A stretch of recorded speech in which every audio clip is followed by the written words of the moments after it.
What is up? What is up, boxing fans around the world? Fight Hype Live, back at it again from the illustrious, cutting-edge, high-tech studios here in Las Vegas, Nevada, and we are here to send off Showtime Championship Boxing with some class and some grace, and we got probably the highest level fight of the night, especially for the hardcore boxing fans tonight, is Bam Rodriguez against Sonny Edwards over on DAZN, fighting in the IBF WBO unification at 115. So, or excuse me, 112. But that is the unification match of the night. But had to start off with the Showtime Championship Boxing. You know, it's a good card. I'm looking forward to the Rayo Valenzuela Chris Colbert rematch tonight. Robert Guerrero, Andre Berto. You know, both of them well past their prime, but they're gonna fight again. They showed up in shape at the weigh-in, so we'll see what we get there. So Andre Berto, Robert Guerrero opening up for us. Chris Colbert, Rayo Valenzuela is the fight I'm probably most looking forward to on this final Showtime card. And then the big dog, the future of the super middleweight division, David Morrell, 9-0, 7 knockouts in the super middleweight division, taking on from Africa, Sena Agbeko. I think he's from Nigeria. He might be from Ghana. Gotta forgive me. Let me check off top. But Sena Agbeko. Remember interviewing Sena Agbeko when he originally was supposed to get this fight here on Fight Hype. Very well-spoken young man, really nice young man, but a huge underdog tonight against David Morrell. They got Brian Custer. Looks like the Armory in Minnesota is sold out. We got some of the regulars already in the chat. What's up, Tay-Day? What's up, Dane Sampson? Who you got? Sean, Bam versus Edwards. You know, I said I was going to watch some tape. I didn't really get around to watching the tape today. You got Christmas errands going on right around Christmas with the family. So tonight, don't really have a pick. I'll lean towards Bam Rodriguez. I do think the power should be the difference between the two of them. Let's see how Sonny Edwards, his defensive maneuvers where he drops his hands below his waist, relies on upper body movements, sometimes even when he's cornered in the ropes. Let's see how that holds up at the highest level against the offensive Bam Rodriguez, who last year against Soren Visai had one of the best performances of 2022, maybe the best, one of them, top 5 easily. So we'll see what we got. What's up, Charles N? Michael S asking if Berto won. He has not fought yet, so I don't know. But yeah, this is the last show for Showtime Boxing. I was thinking of whether or not I was going to head out there to Minnesota, but you know, around the holiday season, decided to stay home and just rock at home with you guys. Right now, Brian Custer's just introducing the show. Got the carbonara ready to go. Got my pasta ready for tonight for the final Showtime fight. What fights are you doing tonight, Sean? Exactly which ones? I'll be doing all the Showtime fights. I'll be doing Berto and Guerrero's rematch, Colbert and Valenzuela's rematch, and then main event time, switch over to DAZN for Bam Rodriguez and Sonny Edwards. If it conflicts with the David Morrell fight, we'll flip back and forth, but we'll mostly focus on Bam Rodriguez, Sonny Edwards. So, but I think the more interesting undercard is over on Showtime, especially that Rayo Valenzuela Chris Colbert fight. I'm looking forward to that fight. Who do I got winning in Rayo versus Chris Colbert?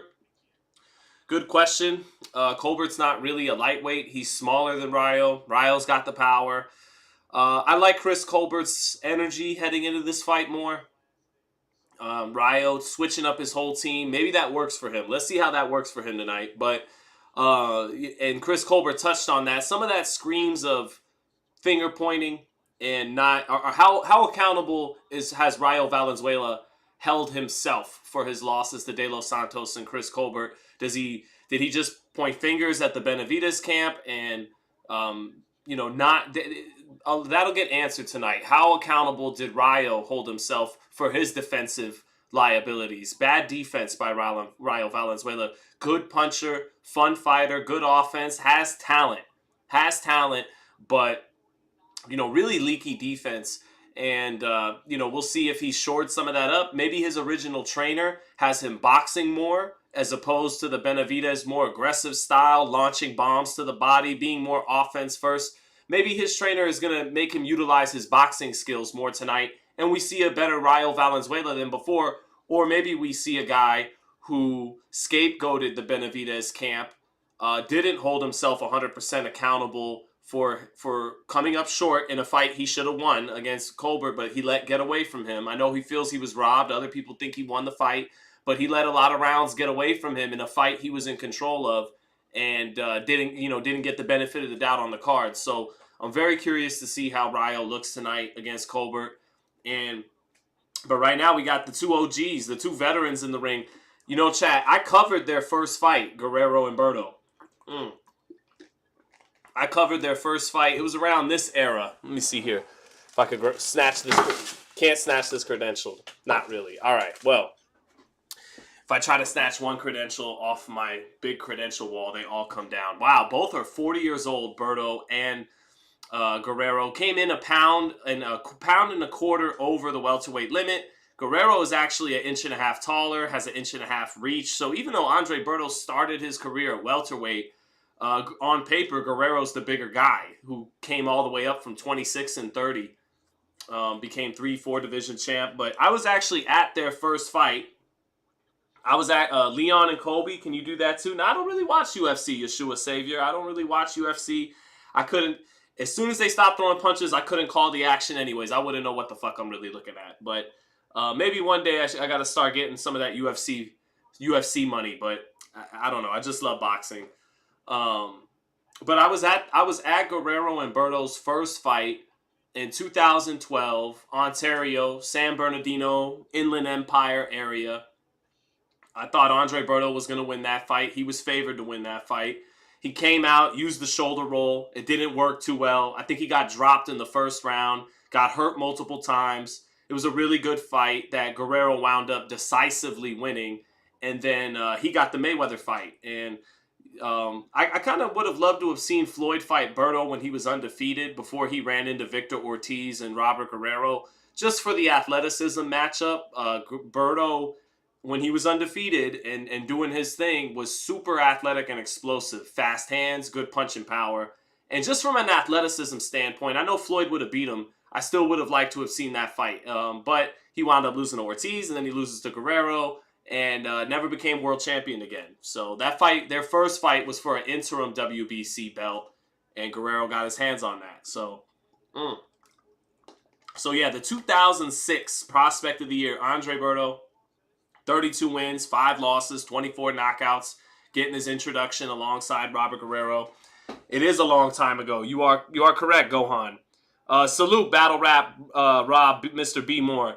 Shout out to you and all of Baltimore. We will see you in the Super Bowl, Niners, Ravens. Haroon Nawaz says, watch today's UFC card. It's the best card of the year. Haroon, I don't really watch UFC, but I do appreciate the suggestion, sir. Robert Guerrero, 37-6 with the 1 draw, 20 knockouts. Very similar records, 32-5 for Berto, 37-6 for Guerrero.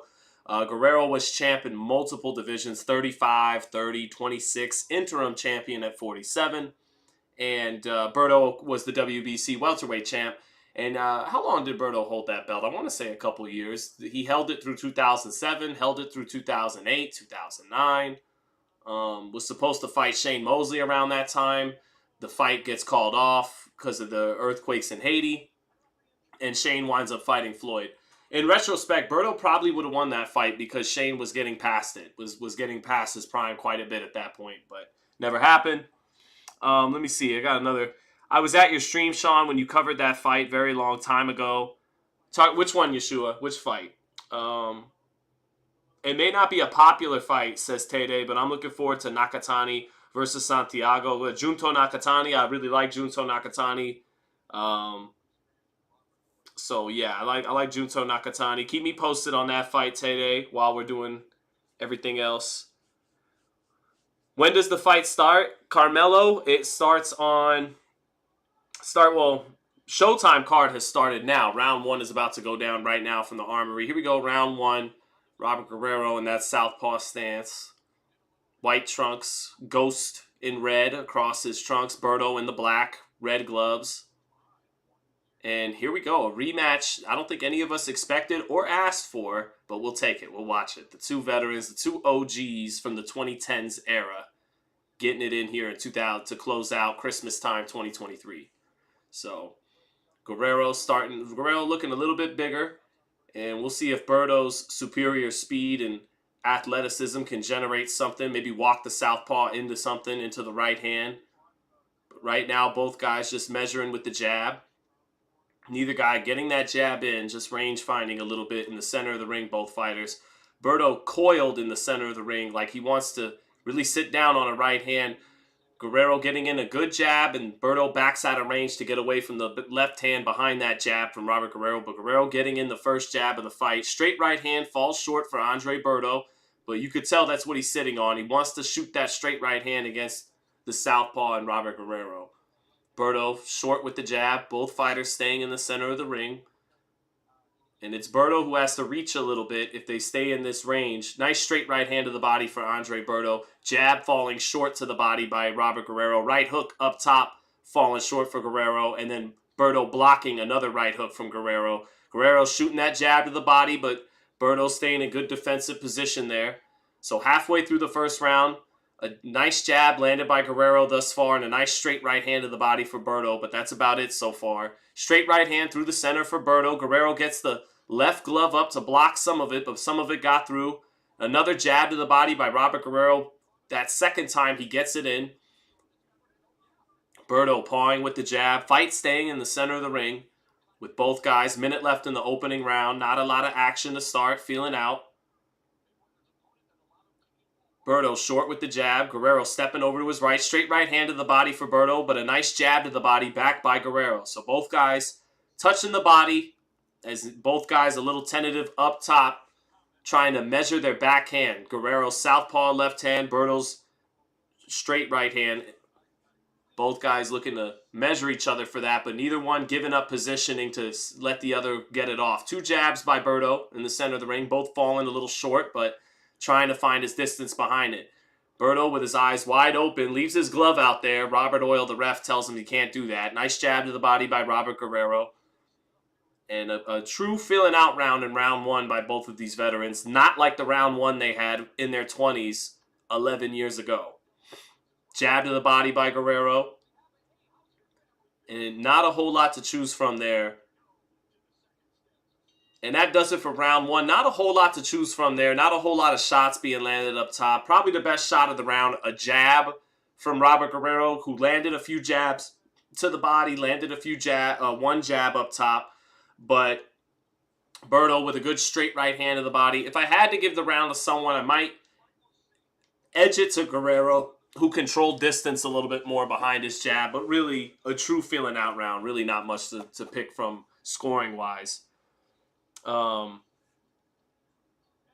So, is Morrell a threat to Benavidez? Asked Miguel. Absolutely, he's a threat to Benavidez. And, I think that was wise of the Benavidez. Whoever made the decision to not match those two this last November and to instead feed Boo Boo Andre to David Benavidez, that was the right call. Because Morrell, unlike so many Cubans that have come to America, they've come to America old, where they're already aged, or they come here and they're very small. They're in the lower weights, which is hard to gain traction in market-wise.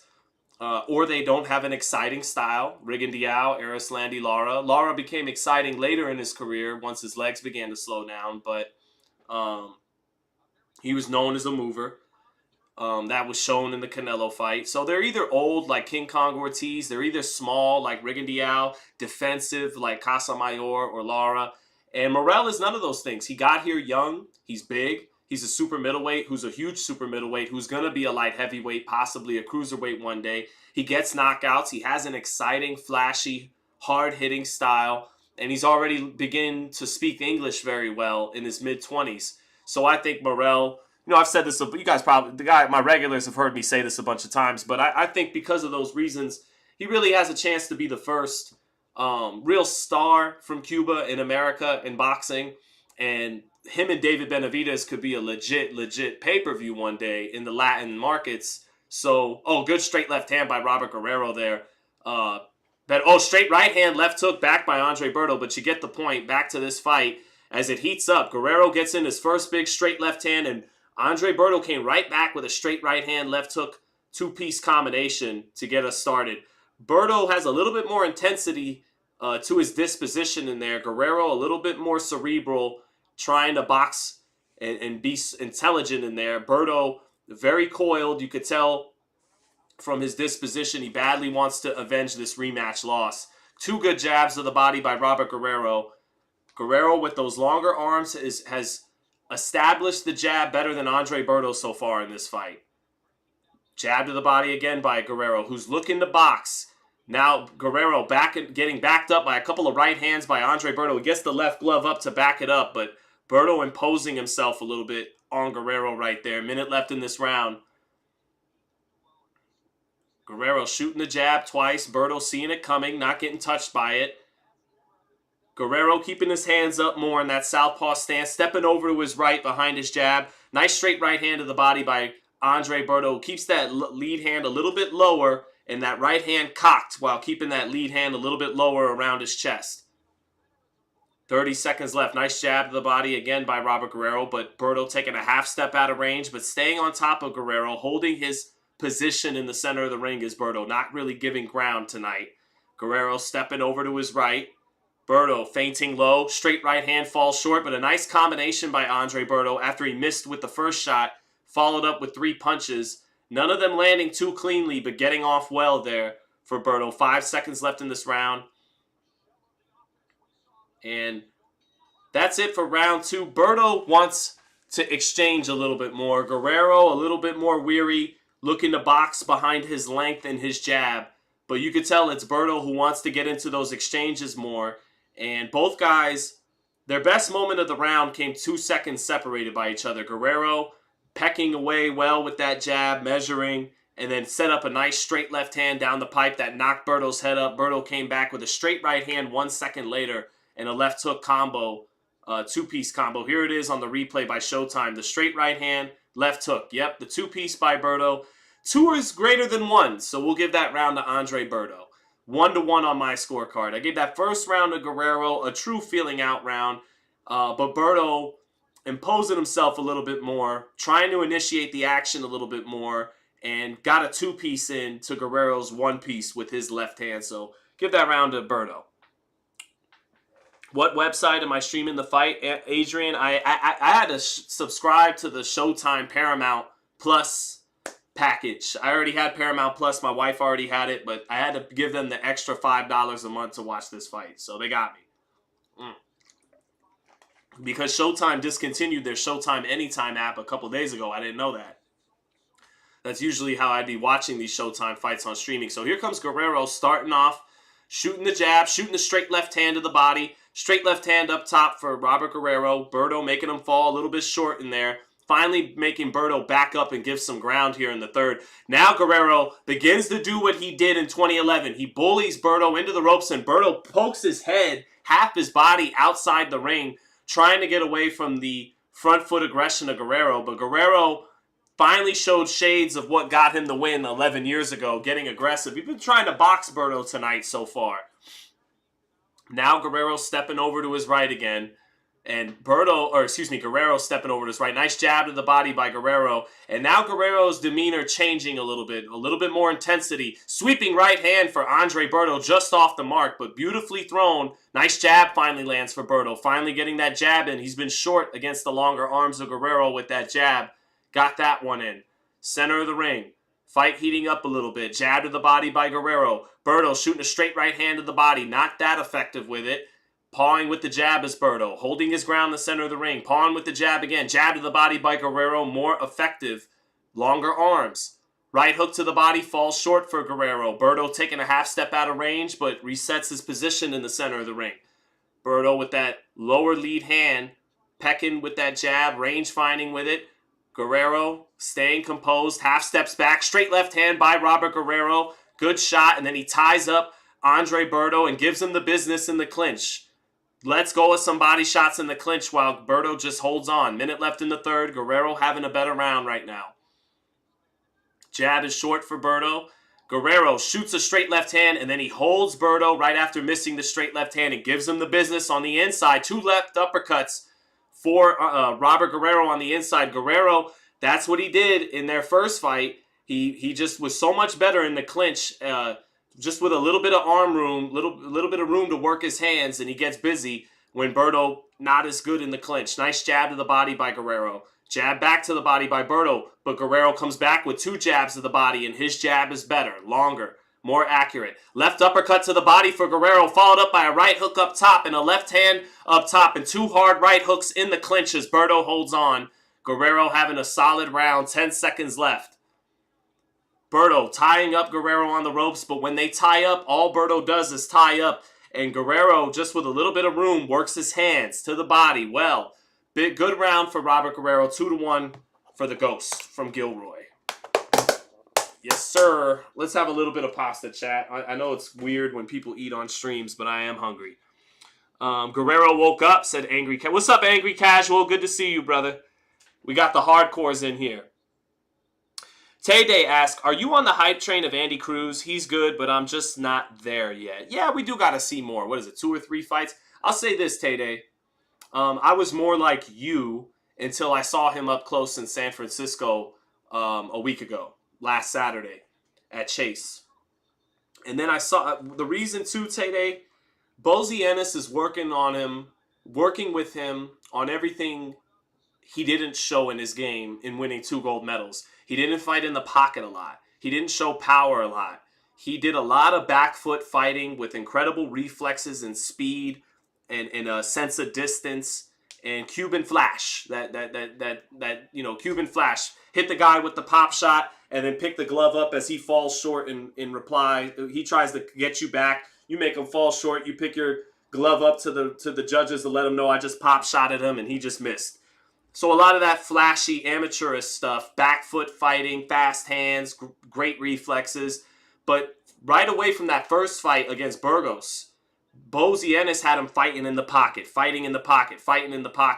And right now, Berto gets backed up on the ropes and Guerrero works the body, picks his combinations well. So Bozy's working on him with all the stuff he's going to need to have as a pro. Fighting in the pocket, that pocket work from Bozy. Getting a guy out of there like he did in San Francisco. And I began to saw flashes of what Lomachenko showed early in his career. Sensational footwork, making those quick amateurish punches work for him while mixing them up with sitting down on professional style punches. Boom, and then sitting down on one. And then the flashy footwork. So I began to see kind of like Loma, okay, he loses that early fight with Salido. Is this guy really all that? Robesi Ramirez winds up winning the title, but he lost his pro debut. Now he loses to Espinoza. So you're wondering, is he more like a Robesi Ramirez? But no, I think Cruz is the goods. I think he's the real deal. And I think he's going to be the new Lomachenko in terms of being fast-tracked after 2 gold medals, flashy style, mixing pity-pat amateur punches with sitting down on real professional punches, amazing footwork and flash. And from what I saw in San Francisco, I really like Andy Cruz. But back to the action, Guerrero and Berto. Robert Guerrero is getting busy, man. He's starting to smile in there. He's gotten Berto to the ropes a few times with combinations. Berto with a straight right hand, but Guerrero catches it, and then he gets busy on the inside as Berto tries to hold on. And this begins to look a little... Oh, good left hook by Andre Berto out of the clinch, an adjustment he didn't do in fight 1. Berto created a little bit of room of separation and bam, nailed Guerrero with a left hook after shoving off. Now they exchange and Guerrero gets in that straight left hand in between Berto's punches. But the fight is starting to break out between the 2 veterans in the 4th round. Good jab by Robert Guerrero. Another good jab, but he misses the straight left hand. Berto ducks underneath it. Berto's starting to give as good as he takes, a little bit more in the clinch now. But Guerrero a little bit more accurate up top. Shorter little left hands in that clinch. But Berto at least letting go of his right hand to the body in the clinch. Let's go over right hand in close in the clinch. And it lands for Berto. Berto, after shoving off with that left hook in the clinch, maybe he's get the idea now that he's got to get busy in those clinches. That was a big shot by Berto, but Guerrero took it really well, and he has outlanded him here in the 4th. And that does it for the 4th round. I know some of it was taken up on the Andy Cruz stuff. Another Robert Guerrero round, 3 rounds to 1. Berto's hanging tough. He's not wilting to these shots like he did at times in fight number 1. And I like that little adjustment, shoving off and then coming with the left hook out of the clinch. But they're showing the left uppercut of Robert Guerrero on the replay. Left uppercut, then he pushes off with the right hand, misses with the left behind it. But that's a good sequence of action for Robert Guerrero. Have you talked about Ryo versus Chris yet? Not yet. That fight is next, Raymond Malone. And looking forward to that. Let's see. Luis Lozano with the David Morrell support in the chat. I think all us boxing people like David Morrell. What's there not to like?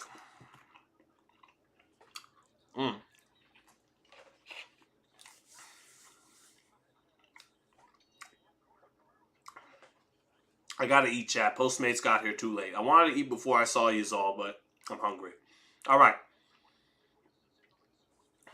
Guerrero starting with a jab to the body. Sets up a right hook up top, partially blocked by Berto.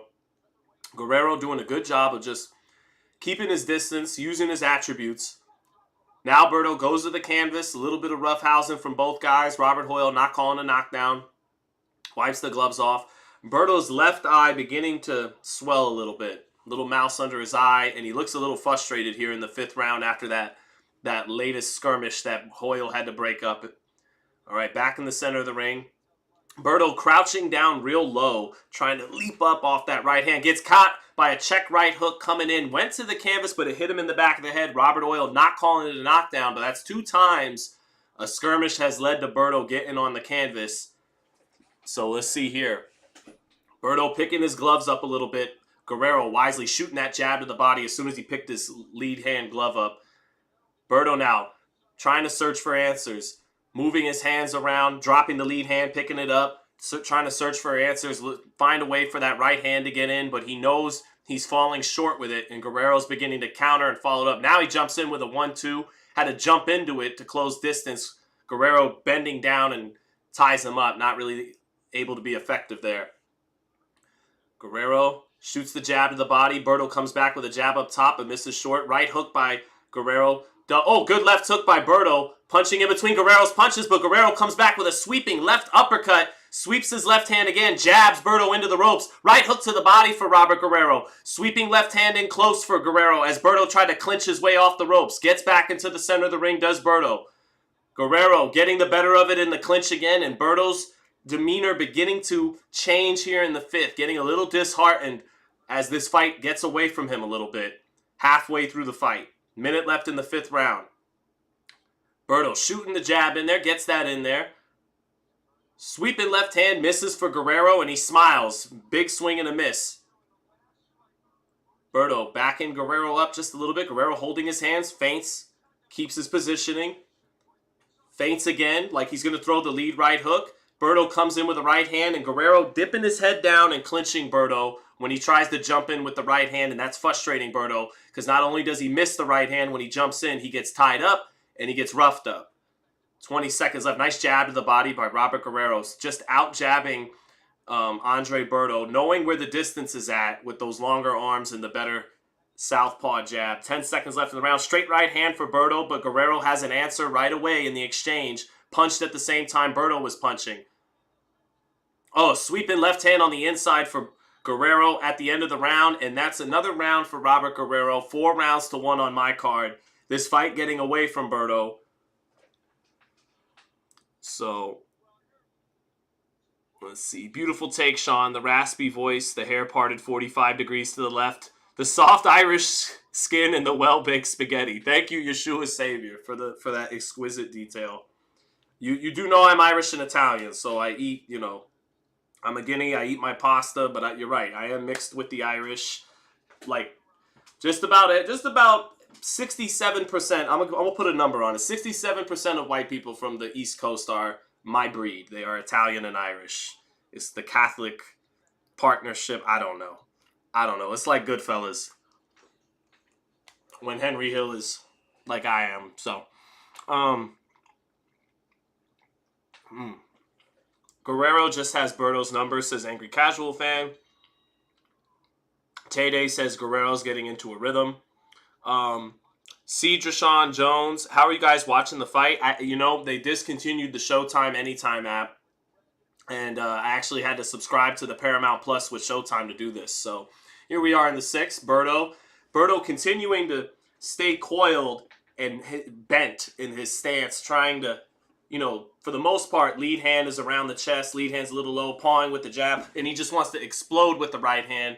And what happens is he'll fall a little short with it, shorter arms, and then Guerrero will kind of tie him up as soon as he falls into it. Guerrero will dip his head away, tie him up, and then rough him up once he comes in with it. And then when Berto's not taking that chance with the right hand at long range, Guerrero's just slowly pecking away with the jab, mostly to the body more than the head, landing that jab to the body a lot tonight. Left uppercut lands in the middle of the ring for Guerrero. And Berto, though, still is dangerous and holds the power, but he's getting frustrated by the tactics of Guerrero, who's kind of either too far away or smothering him too well. Now Berto taking some chances, though, still trying to win this fight. Berto getting off with a good combination in the clinch this time, giving Guerrero some of his own medicine as Guerrero tied him up. Once Berto took chances on the outside, tried to land that right hand, Guerrero tied him up, but Berto held his own that time in the clinch. So competitive 6th round right now. Straight left hand for Guerrero, and he ties Berto up, but Berto bullies Guerrero back to the ropes and works his right hand to the body a little bit in the clinch. Oh, good right uppercut on the inside by Berto. Starting to do better, holding his own to the clinch. Double left hand on the inside for Berto. Body head. Good stuff for Berto.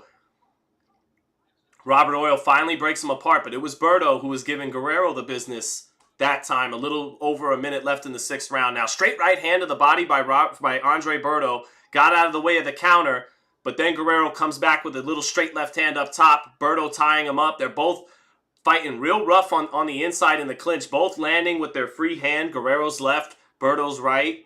50 seconds left in this round. Center ring. Berto lead hand low. Guerrero keeping him up. Berto jumping in with a combination, but gets countered a little bit by a left uppercut. But again, once Guerrero ties him up, Berto is holding his own better, letting his hands go in these clinches now. Oh, nice right uppercut on the inside for Andre Berto. Another nice right uppercut on the inside for Andre Berto.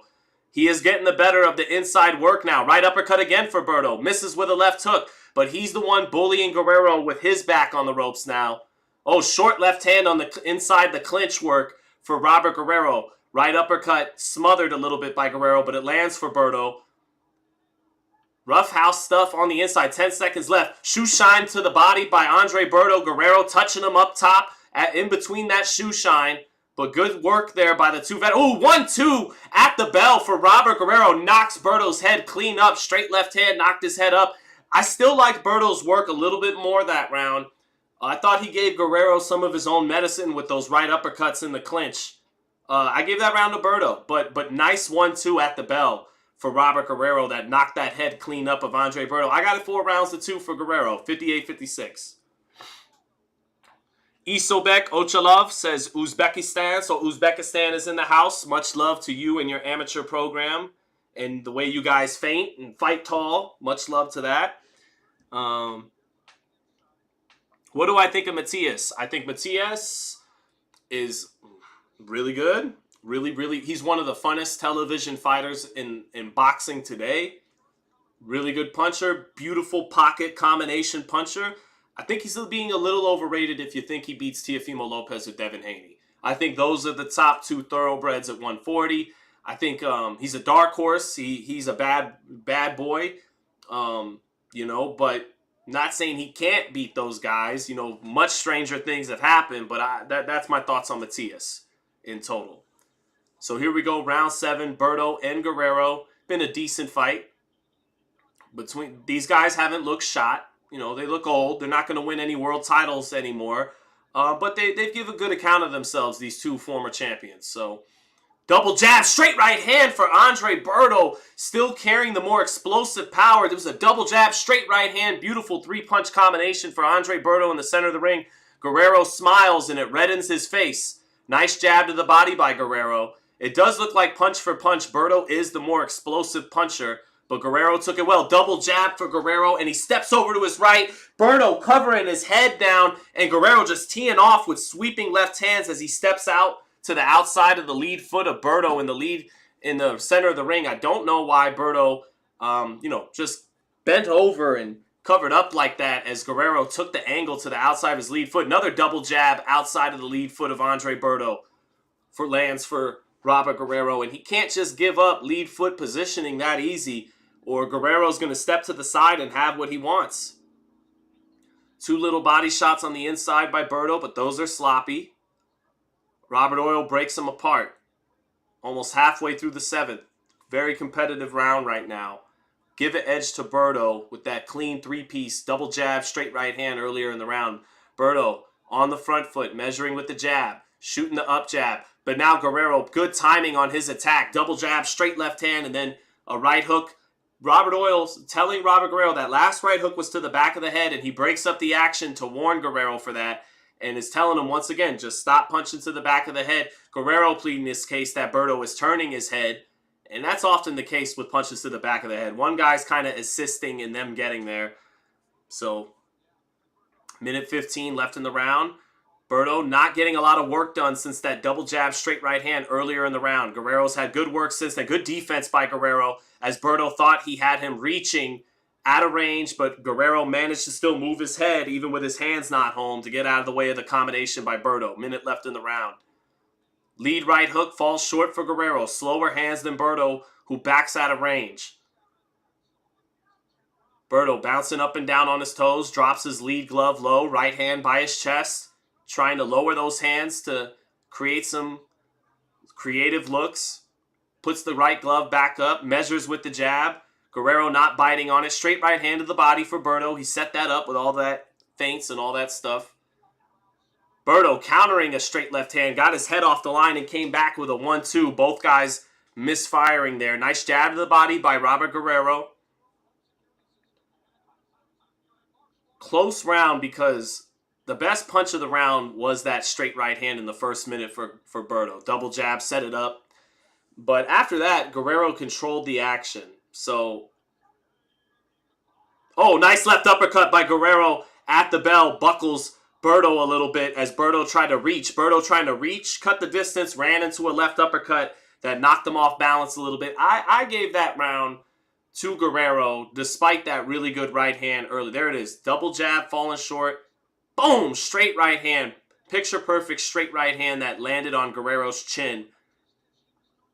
He took it well. You knew that was going to be the replay. And then on another replay, right uppercut for Berto on the inside on another replay. So slow-mo highlights favoring Berto that round. But I felt like Guerrero, after he ate that right hand, let's see. Yeah, counter left uppercut by Berto. It's tough. The most eye-catching punch of the round was Berto, but I felt like Guerrero controlled 2 out of 3 minutes that round. It could be 67-66. It could be 68-65. So let's see. Berto has more energy, says Angry Casual Fan. Yeah, it's close.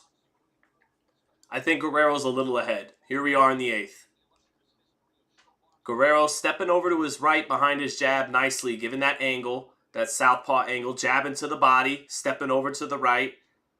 Berto trying to keep him on a line, lined up for the right hand. Nice counter by Andre Berto. Guerrero reaching for the lead right hook, and a nice 2-punch counter as Guerrero reached by Andre Berto. Lead right hook, little slow by Guerrero, misses, touches the chest with a straight left hand, double straight left hand by Guerrero, touching Berto with that first straight left hand. Second one falling short. Straight left hand to the body for Guerrero. Back comes Berto. Berto's punches got more snap on him right now, but he's got to land to make it work. In the first minute, he hasn't gotten much done in this round. But he does look a little fresher. His punches have more snap. Steve Farhood has Berto ahead in this fight, 4-3. I have it 4-3 for Guerrero the other way around, but Showtime has it for Berto.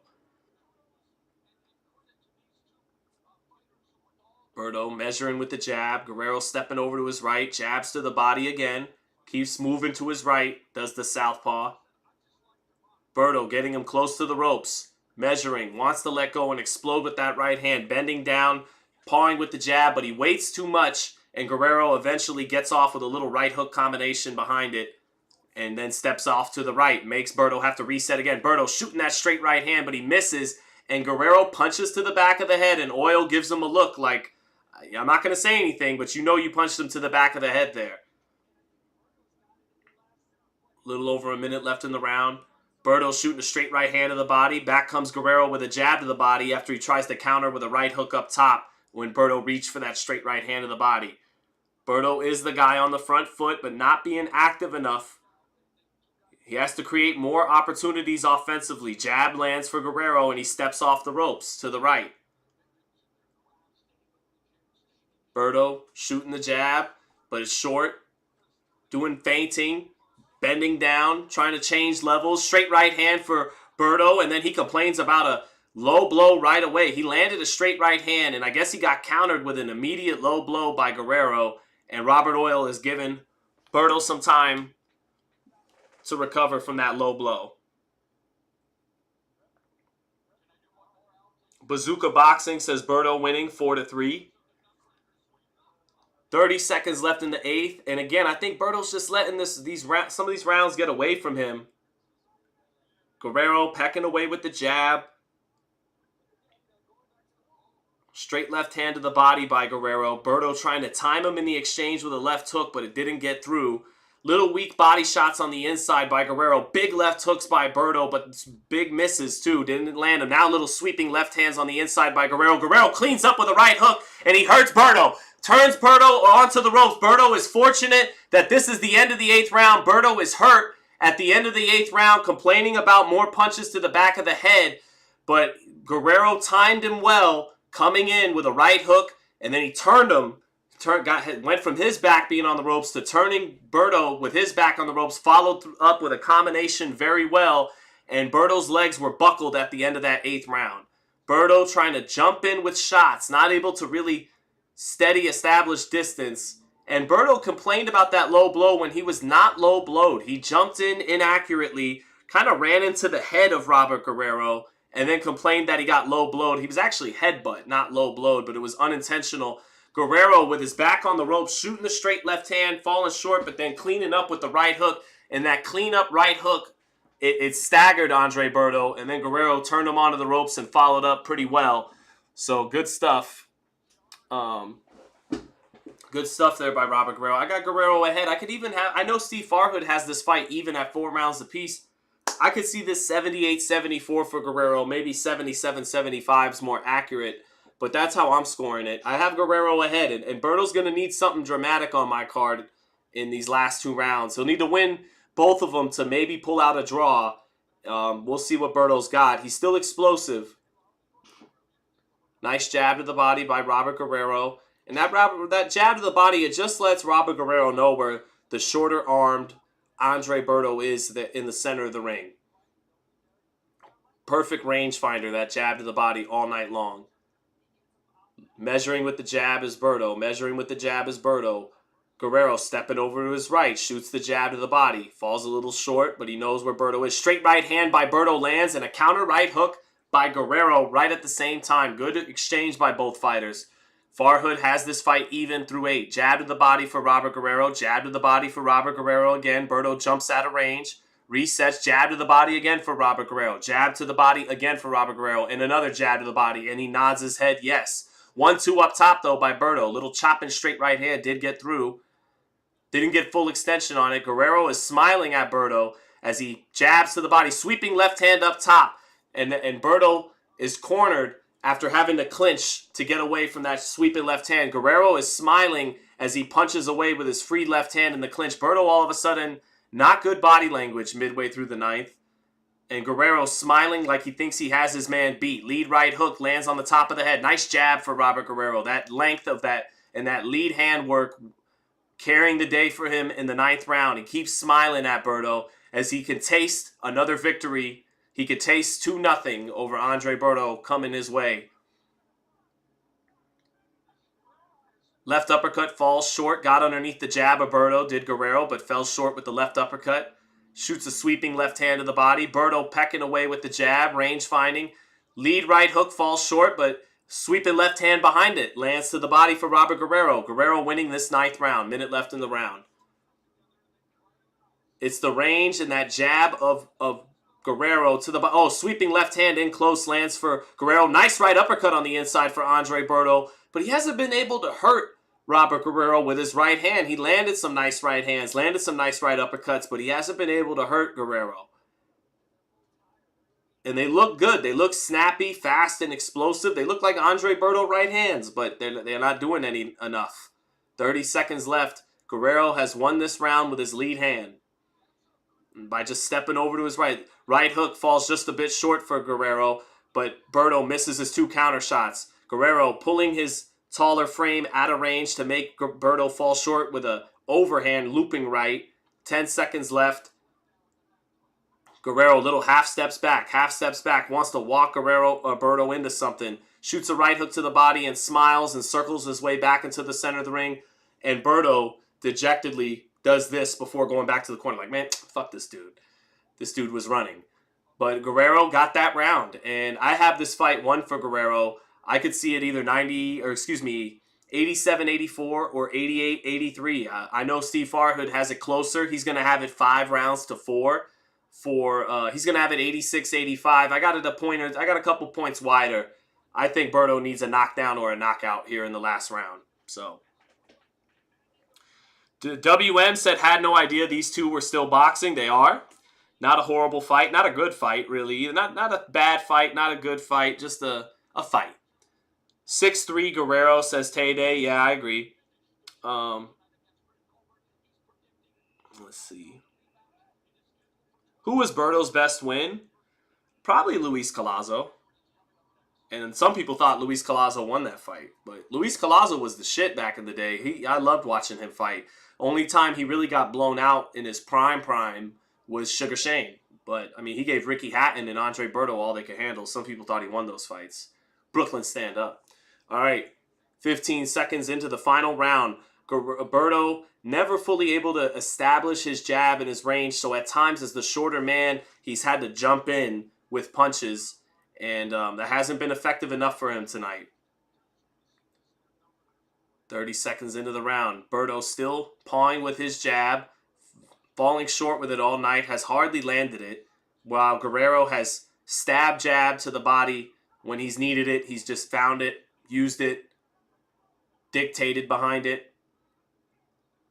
Nice jab to the body again by Guerrero. Berto on the ropes. Moves off the ropes to his left, to his right. Guerrero hasn't really fought on the front foot tonight like he did in their first fight. And Steve Farhood has it by a point for Guerrero here in the 10th round. I got it a little wider. Berto, pawn with the jab in his low stance. Nice straight right hand up top by Berto, but Guerrero clinching him with one hand and punching with the other. The old Bernard Hopkins for Robert Guerrero. And then Robert Guerrero doing a good job behind his jab. When Berto tries to dip his head down, he throws the left hand where he knows he's going to dip his head down too. Halfway through the 10th. Close round though. This is still anybody's round. Berto range finding with the jab, short with it, sweeping right hand to the body, hits nothing but air. Guerrero steps out of range with a half step. Nice jab for Guerrero. Lands 2 jabs, sweeps the left hand. Straight left hand misses for Guerrero. Nice jab finally lands for Berto, but he misses the right hand left hook behind it. Good head movement by Guerrero, who just dropped his hands and moved his head. Jab moves Berto back into a straight line, and Guerrero sweeps the left hand behind it and lands it. 1-2 lands for Guerrero, but a jab lands back for Berto. Minute left in the round. Guerrero getting the better of it again. Nice jab lands for Guerrero. Stiff jab up top. Jab to the body for Guerrero. Sweeping left hand up top. Berto got the glove up, but some of it got through at the top of the head. Another Guerrero round now. Double jab for Guerrero. Both lands, and Berto not really seeing the left hand coming when he gets blinded by the jab. Nice jab lands again for Robert Guerrero. That's won him this fight. The better jab. Straight right hand to the body by Berto. Set up with a jab that fell short up top. And Berto, he did some good work in this fight with his right hand, but not enough. Nice jab lands for Berto. And then he punches to the back of the head after landing a beautiful jab. Straight right hand. Robert Oil warns him with 10 seconds left for punching to the back of the head because he knew that was intentional. Berto was trying to get some get back for all the tactics from Guerrero throughout the fight. And 11 seconds left. They resume the action. They touch gloves. Guerrero working on the inside. Berto working on the inside. Guerrero getting the better of it because he has the jab. to set up everything. And that does it. They hug. They both go out. Guerrero knows he's won this fight. And yeah, I scored that fight either 98-92 or 97-93 for Guerrero. Steve Farhood will have it 96-94 for Guerrero. Regardless, we all have it for Guerrero, who won that fight. Not as exciting, obviously, as when they were young men fighting in their 20s, but not terrible either. I've seen a lot worse old guy fights. Tay-Day said it best. Tay-Day said 7-3 Guerrero, on to the next. Yep.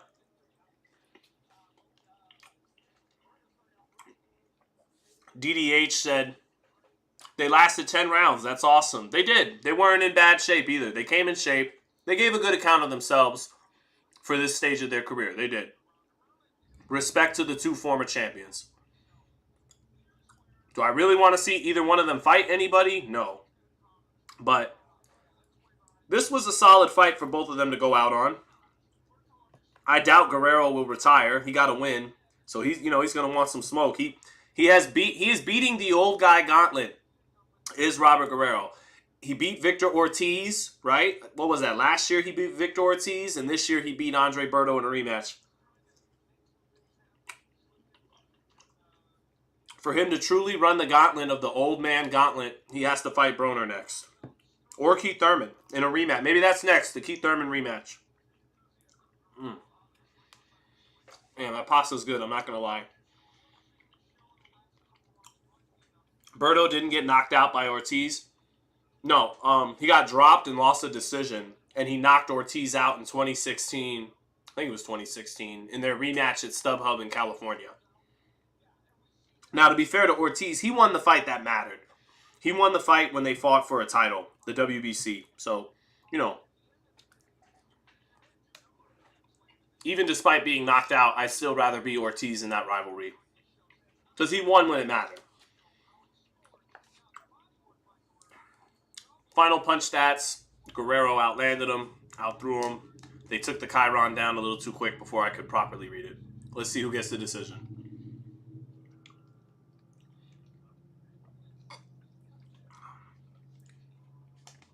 Yeah, Bible English. Yep, Berto KO'd Ortiz in the rematch, but lost via unanimous decision in their first fight. Angry Casual fan said, good nostalgic fight. Yeah, it wasn't as bad as Bernard Hopkins and Roy Jones' rematch, that's for sure. They probably hold the mantle for all-time meaningless rematch between former champions. Sugar Ray Leonard, Roberto Duran, their third fight was terrible. What else, chat? What other rematches when they're past their prime were terrible fights? All right, decision incoming. Let's hear. I'll even turn it up.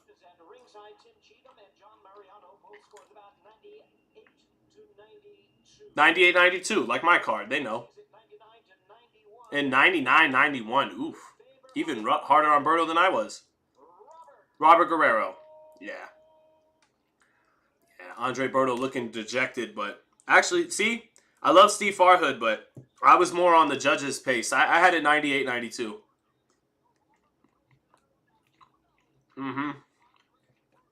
Yes, sir.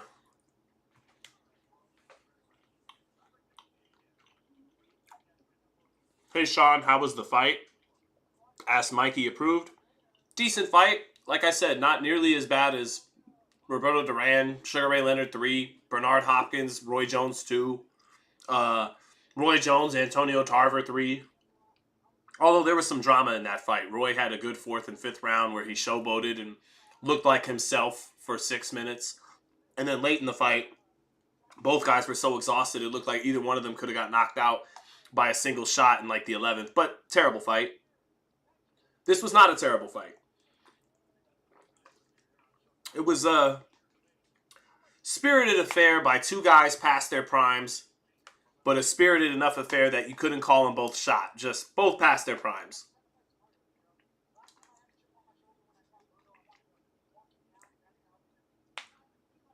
Guerrero is saying, first time I beat Berto, I walked him down, beat him up. This time I outboxed him. I just outboxed him. He did. His jab won him the fight more than anything.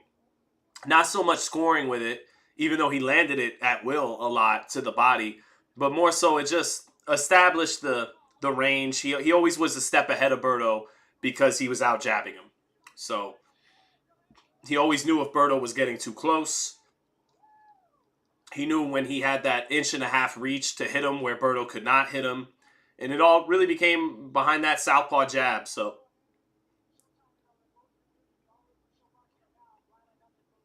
Robert's just showing some time, showing some love to Showtime, which definitely makes sense. Showtime did a lot for Robert Guerrero. The first time I watched Robert Guerrero in middle school was on Showbox, and he lost actually. Chat, help me out, hardcores. Who did Robert lose to in his first loss, and then he rematched him? But I remember being in middle school, might have been freshman in high school, and they were so high on him. The Showtime broadcast team, they were swearing up and down this guy was legit. And I tuned into the fight, and he lost. And I remember going, oh wow, I guess he's not all that. But then he got the rematch, beat him, and the rest was history. He went on a really, really good run in his career and didn't wind up losing again until he lost to Floyd Mayweather. So, who was that, chat? Charles N said, entertaining fight from old pros. I enjoyed it. I enjoyed it too. What's up, Chris Esperon? Does Guerrero fight again? Asked Bible English. Yeah, he does. But, I mean, do we really? I mean, come on. What do we want to see him in, I mean, hey, that's his life. He could still fight better than 99% of grown men out there. So if he wants to still make a living doing it and people are willing to pay him, go for it. But I'm not really that interested. But hats off to Robert for getting this dub.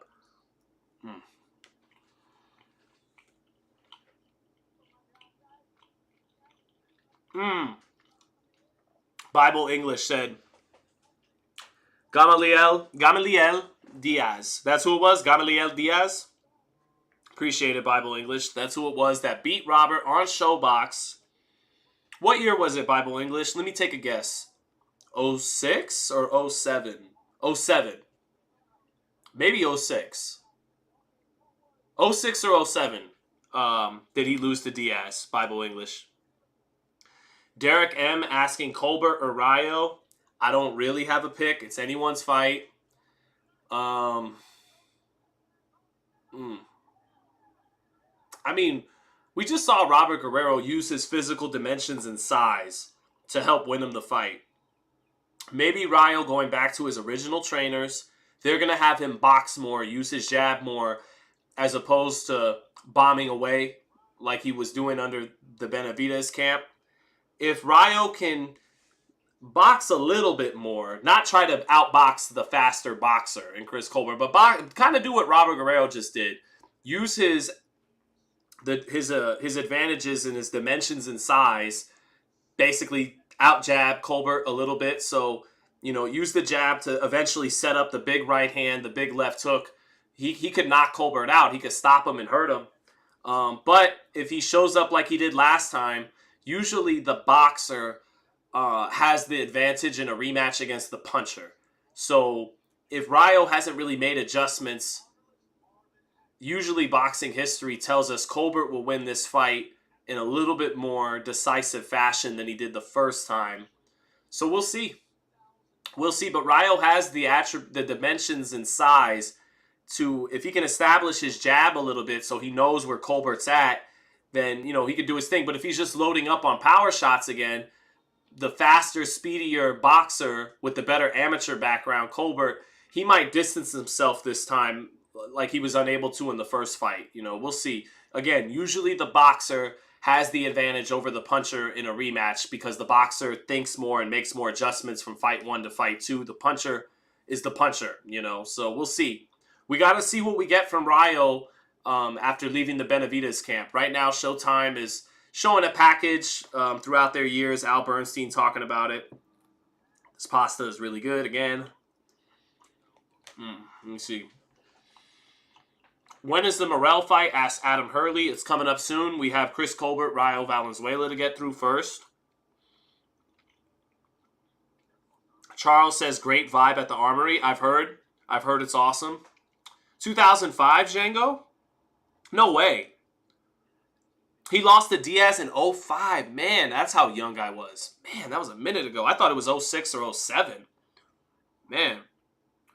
06 rematch. Okay, Charles N. Thank you. Charles, okay, so 05. It was 05, the first fight. Damn, I was young. that was really me cutting my teeth, really learning boxing at that time. I was 13 watching that fight. Might have been 14.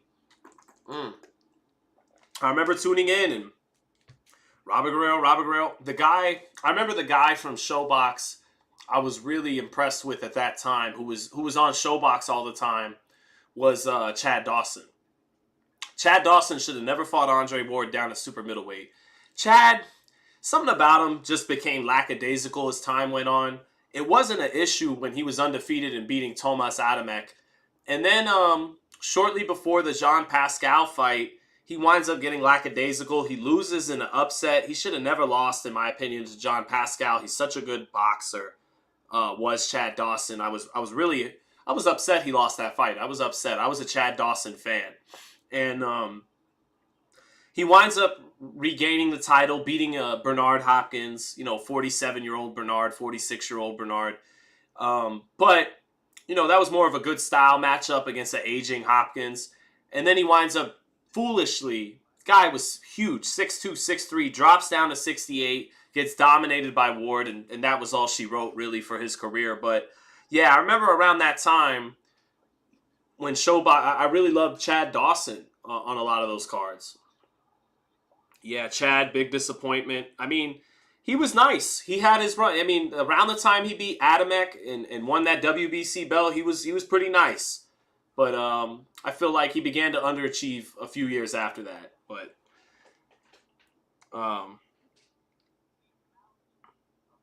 Teddy's saying John Pascal's better than you think. He was Lewis's sparring partner. I actually didn't know that, Teddy. You're saying he was Lennox Lewis's sparring partner? I didn't know that. Didn't know that. No, I mean, Jean Pascal, super explosive, like great athlete, punched extremely hard, and is just very explosive athlete. But I feel like Chad's legs were dead in that fight for some reason. It was so odd. All of a sudden, Chad's legs, I don't know where they went as his career progressed, because early on he had great footwork, great life in his legs. And then the Pascal fight, I remember his legs were just dead. And Pascal was zipping around the ring on him, bouncing around, walking him into big power shots, big explosive sequences. So, yeah, I mean, I don't mean to take credit away from Pascal. I feel like, Dawson shouldn't have found a way to lose that fight. Who fights next? Yeshua, Colbert, and Valenzuela. Let me take a quick look over at DAZN. Again, DAZN really only interested in the main event tonight, Edwards and Rodriguez.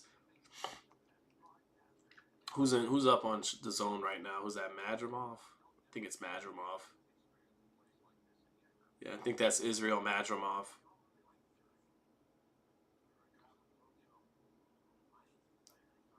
Bivol destroyed him? No, it's Akhmadaliev. I don't know why. I got Akhmadaliev confused with Madrimov for a minute. Akhmadaliev, who, has lost, the luster has been taken off of him because he lost those belts to Topales. And now Topales gets to fight for a whole bunch of money in Japan.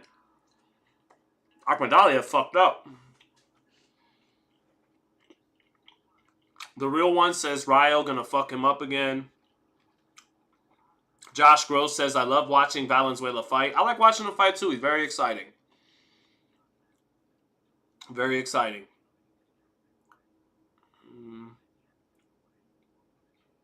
Molly Mall says, I hate how O'Hara Davies gets left out of 140-pound discussions. Yeah, I mean, I know Rolly, so it's kind of funny to me. But if you don't know Rolly, it's pretty fucked up what Rolly's doing to O'Hara Davies. And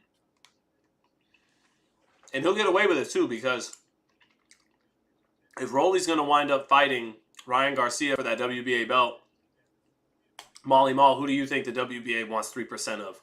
O'Hara Davies versus TBA for the vacant WBA belt, or 3% of Ryan and Rolly? So they're going to let Rolly get away with it. So,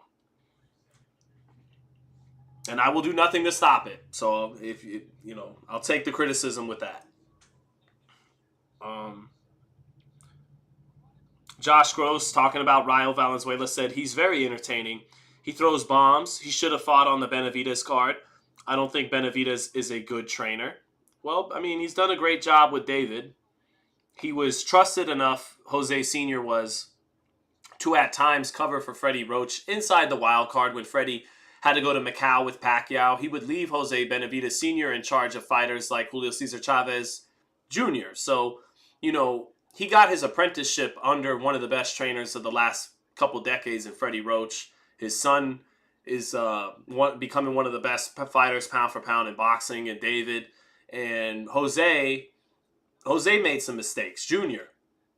But up until Jose Jr. made some mistakes in his life, he showed all the talent in the world to become world champion too. So, you know, and then actually, to be fair to Jose Sr., Josh, we'll find out with Pacheco how good of a trainer he is outside of his sons. We'll see.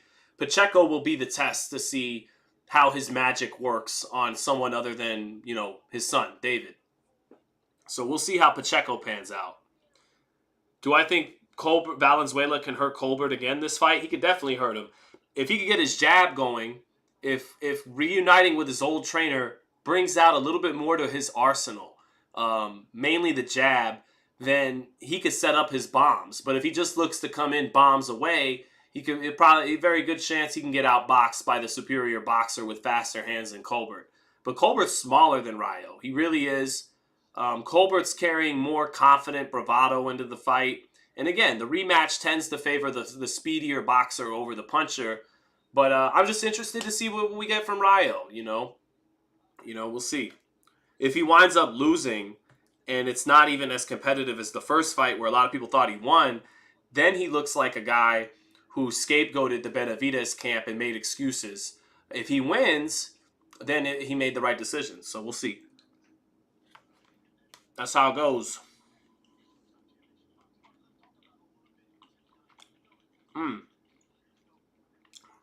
WM trying to get me in trouble with more steroid talk. Steroid talk has got me in trouble in the past. What do I think about Tank accusing Haney of being in the snack boys of PEDs? I'll say this. I want Tank to fight Haney at 140 pounds, no rehydration clause.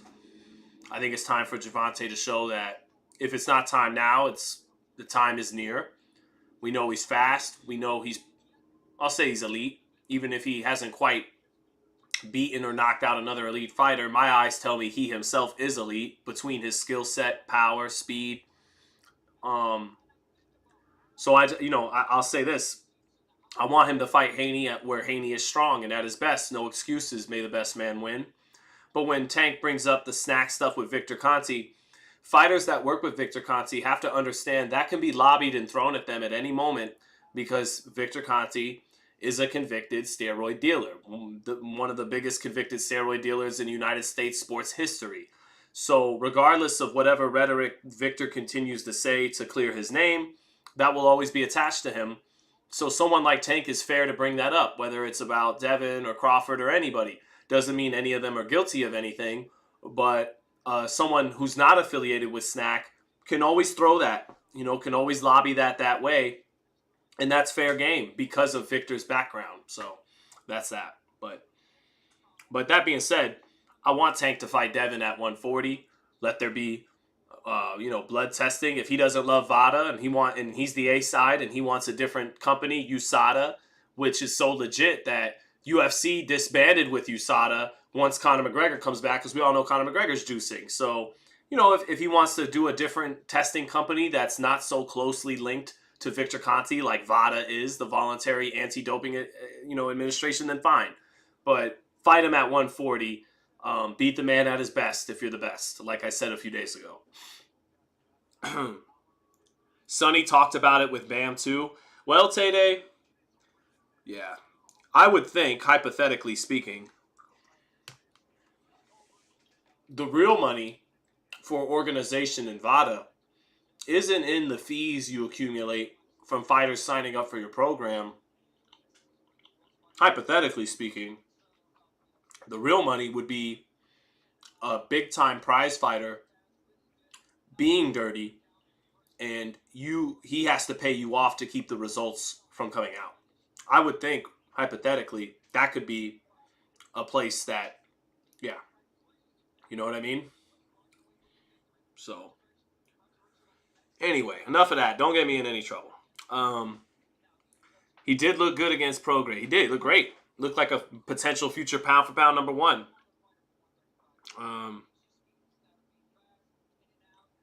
Let's see. Now we're just waiting for rematch time between Valenzuela and Colbert. Yep. By the way, so that tweet I made about Tank and Haney, about Tank should fight Devin at 140 to finally prove he's the best once and for all. In the days since, I speak to people in the business of boxing, the people who actually have to pay these fighters. So clearly, their perspective is going to be a lot different than me. They point out the fact that if you were to crunch the numbers based on their market value, Devin Haney would get no more than about 15% or so, 20%. We got to know these numbers, you know. Leonard Ellerbe, I don't doubt at all that he could get access to the information. And so I'm not so much doubting him, but no one's word. Leonard Ellerbe, Bill Haney, Steven Espinoza, Eddie Hearn, no one's word is gospel until you really verify a number with a real report.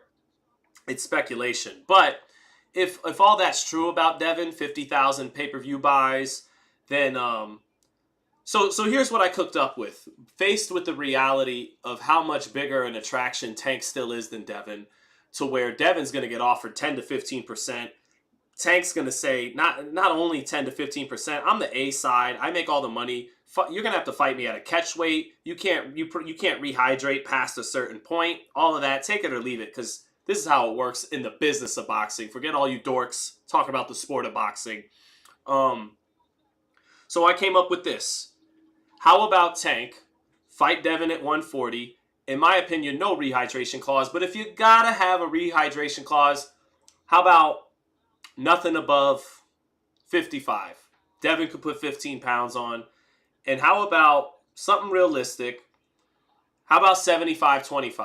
How about, since Devin said Shakur ducked him for not accepting 25, you tell him, if you're Tank, I really do want to make this fight. I really do want to shut people up, and I want to prove myself. I'm the best. I know I'm the big dog when it comes to money. I know I'm on the top 10 pound for pound.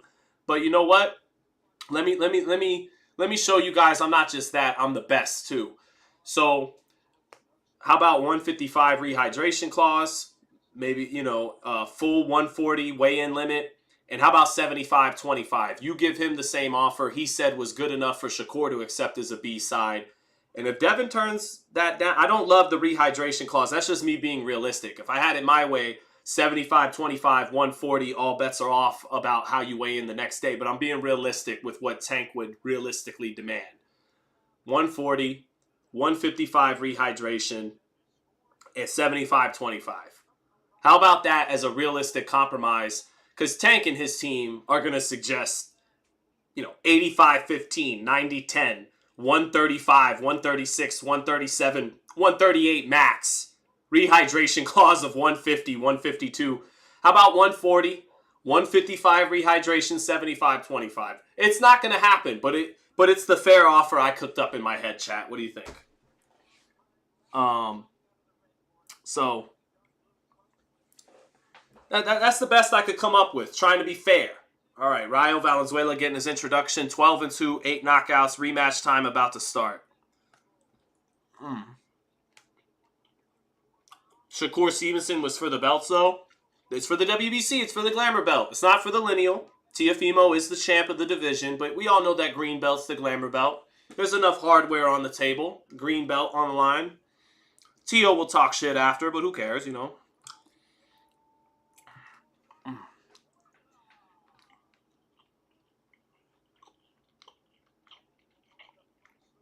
Giovanni says, are you going to watch Bam and Sonny after? Yes, indeed. No doubt about it. CW said, Sean, stop making excuses. Tank ain't ever fought an elite fighter, ever. Stop letting horrible play games with fighters based off social media clout. I'm just talking business with it, CW. Unless me or you, CW, has the $70 million to put up for the fight, we're not going to be the ones funding it, so we don't get to make the rules on how it happens. I have to live in reality. and understand how to realistically make that fight go down. I'm like you. I had my emotional moment. I was like, just fight him at 140, no rehydration clause. Come on, let's see who's the best. But then the reality of this business and sport reels me back in, and so here we are.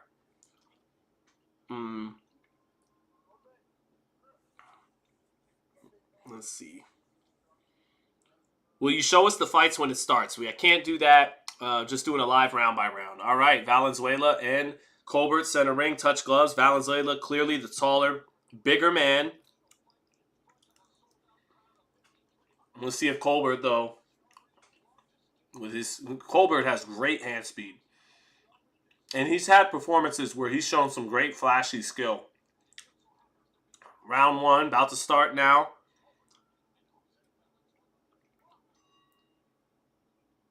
Here we go. Round 1 begins. And let's see what Rayo gives us with the new trainer. Rayo beginning the fight with his hands higher than normal. Hands are up. Step into Colbert a little bit. Colbert stepping over to his right. Now he steps over to his left. Colbert, the orthodox, straight left hand to the body for Rayo Valenzuela early. Colbert coming back, touching with his jab. Nice jab to the body. Falls a little short, though, for Rayo. Double jab for Chris Colbert. Both blocked, but he shoots a straight right hand to the body. Now a looping left hand at long range for Rayo. Rayo going to the body, and he has hurt Colbert on the ropes. Colbert's hurt. Colbert's hurt by a right hook as he covers up. It snuck in over the high guard. Rayo Valenzuela using combinations. Keeps Colbert on the ropes. Looping left hands hitting, and Colbert goes down. Colbert's down. His knee touched the canvas, and Colbert looks small and unable to take the power in round 1 of Rayo Valenzuela. He is hurt in the corner. He's up, but he didn't look like he had a lot of answers for this onslaught in the first minute of the fight. Oh, left hand of the body sets up a right hook up top. Colbert has to cover up on the ropes again. Rayo taking his shots.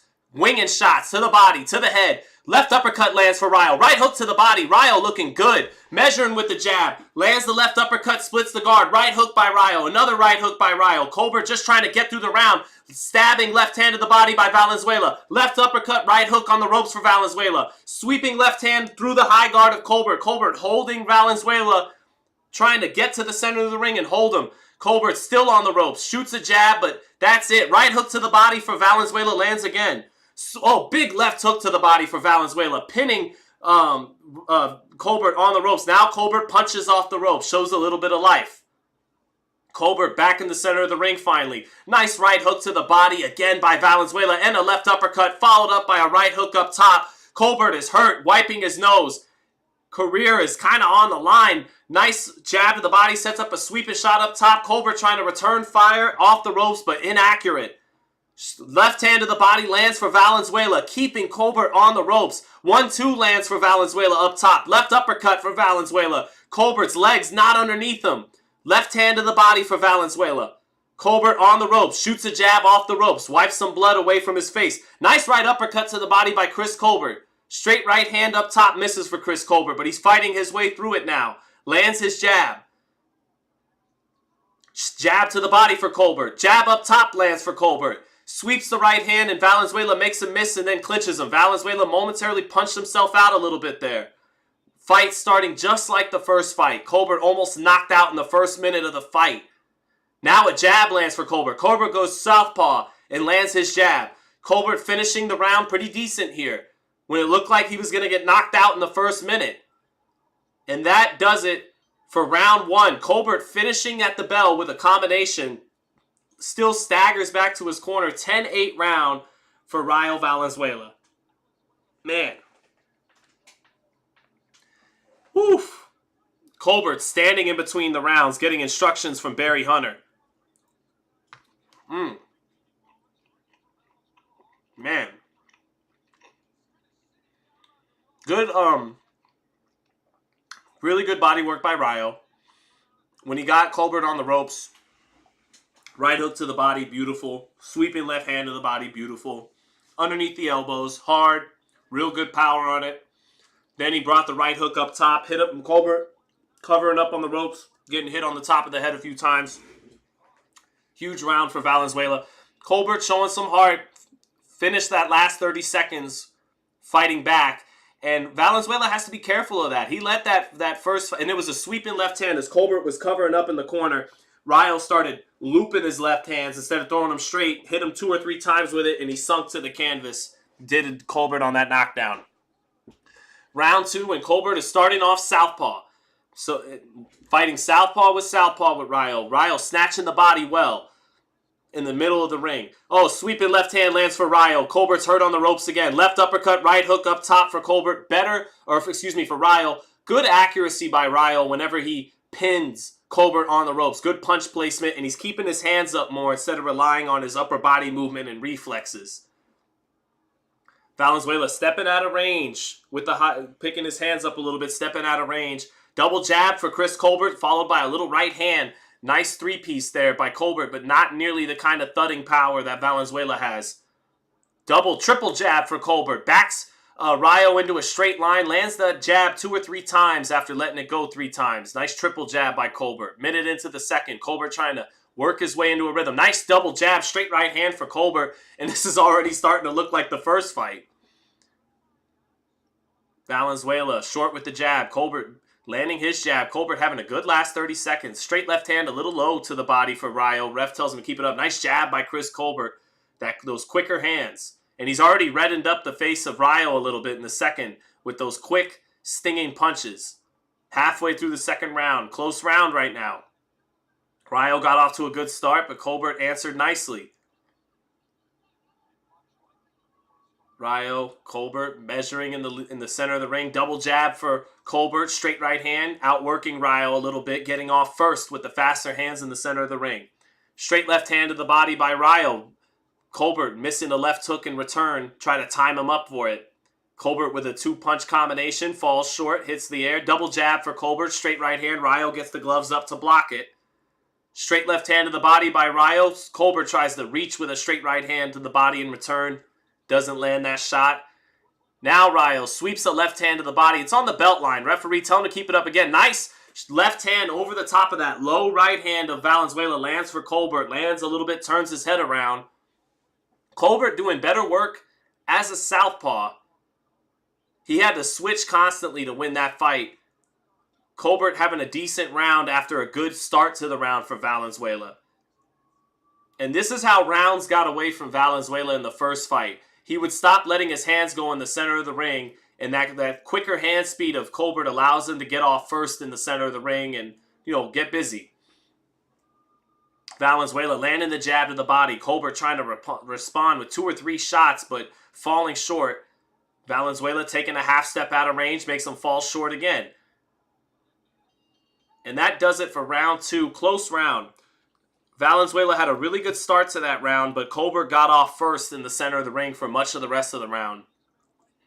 And those are exactly the kind of rounds that cost Ryo the first fight, where you may have hurt him early in the round, but you didn't follow up with a lot of activity, and you allowed this guy with quicker hands to get off first. And the judges rewarded that.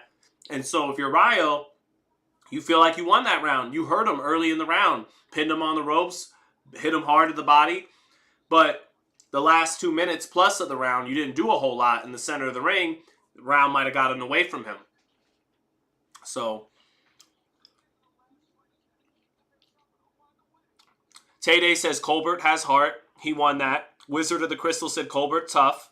Yeah, Colbert is tough. He showed heart to respond like he did already. That was a close round. I'll edge it maybe to Colbert. So 19-18 for Valenzuela. 2017, not preposterous. That round could have went to Valenzuela. He did hurt him a little bit early, so it was a close round. Double jab, triple jab for Colbert. That sharp, fast jab of Colbert. Sweeps with a left hook to the body, misses it, but then cleans up with a sweeping right hand to the body. Nice. But back comes Ryo with a straight left hand to the body.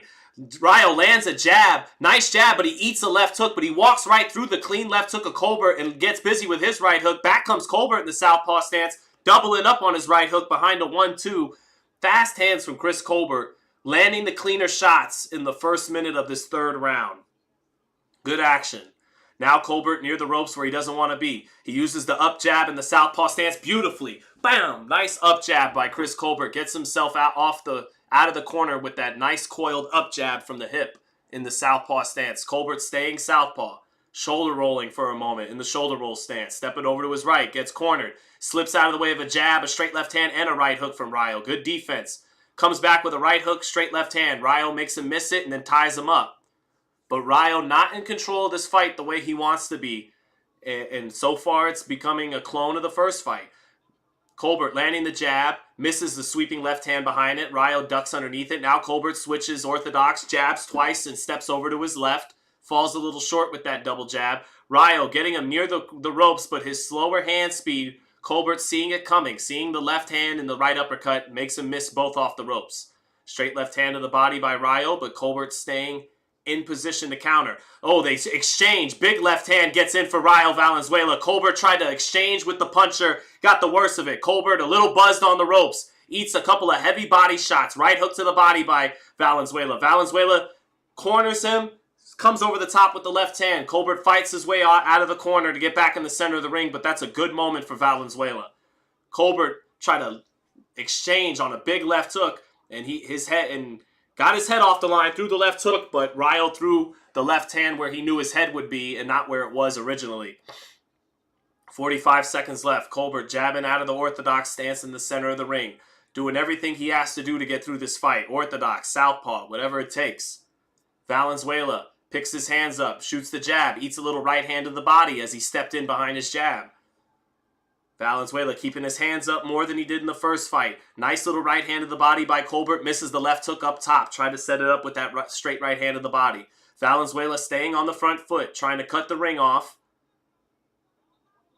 Nice right uppercut by Colbert, but Valenzuela kept the hands up to block it that time. Straight left hand to the body by Valenzuela. 10 seconds left in the round. Looping left hand by Valenzuela. Cleans up with the right hook. Colbert forced to just move his head on the ropes as Valenzuela gets in a combination. Right uppercut got in up top in that sequence of punches for Valenzuela, and that'll do it for round 3. That was Valenzuela's round. Definitely Valenzuela's round.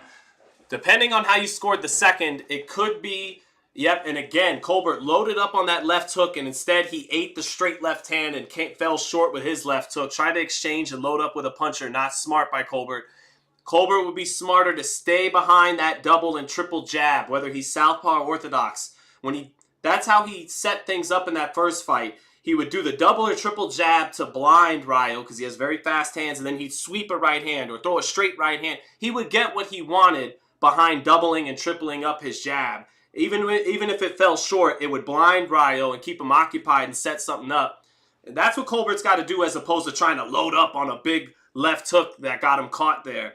So 29-27 or 30-26, depending on how you scored round 2. Valenzuela ahead in this rematch right now. Round 4 of a scheduled 12. Their first fight was a scheduled 10.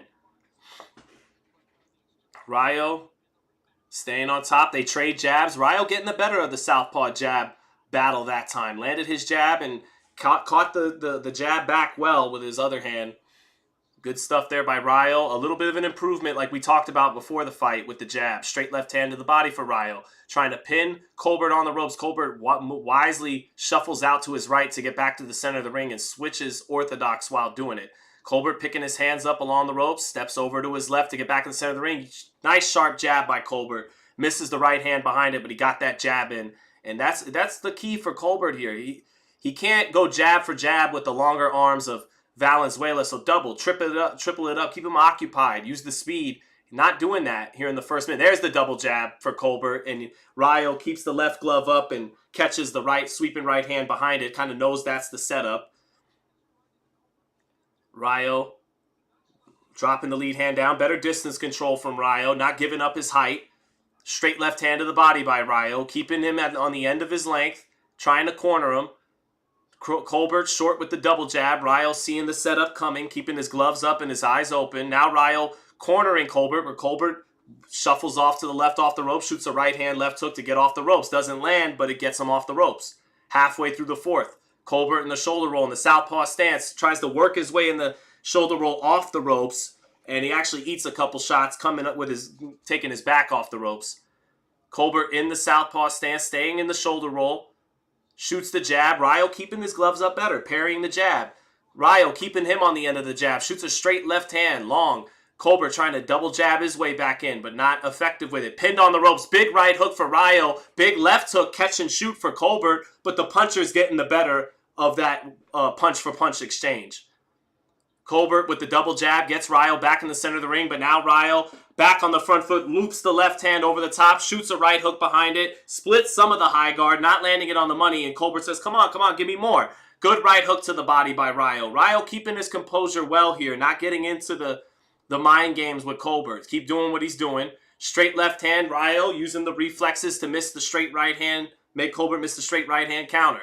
30 seconds left around. Nice double jab by Colbert. That second jab sticking in well. Left hook short for Colbert. Rayo using his distance much better. Straight left hand by Rayo. Feinted with the lead glove. Straight left hand to the body. Sets up a right hook up top. Another right hook up top. And another right hook. That third one missing, but the second of three getting in. Back comes Colbert with a combination off the ropes, but better defense tonight from Valenzuela. Keeping his hands up better, and that's doing a lot for him. And that'll do it for round 4. That was a Valenzuela round. Colbert not able to keep the fight in the center of the ring, not able to create off his double and triple jab, and Rayo pinned him on the ropes multiple times, used his size better, better jab from Rayo tonight, better patience from Rayo tonight, and better job keeping his hands up a little bit from Rayo Valenzuela. He's winning this fight. 3 rounds to 1 or 4-zip if you didn't give Colbert the benefit of the doubt in round 2. So either 40-35 or 39-36 for Valenzuela through 4.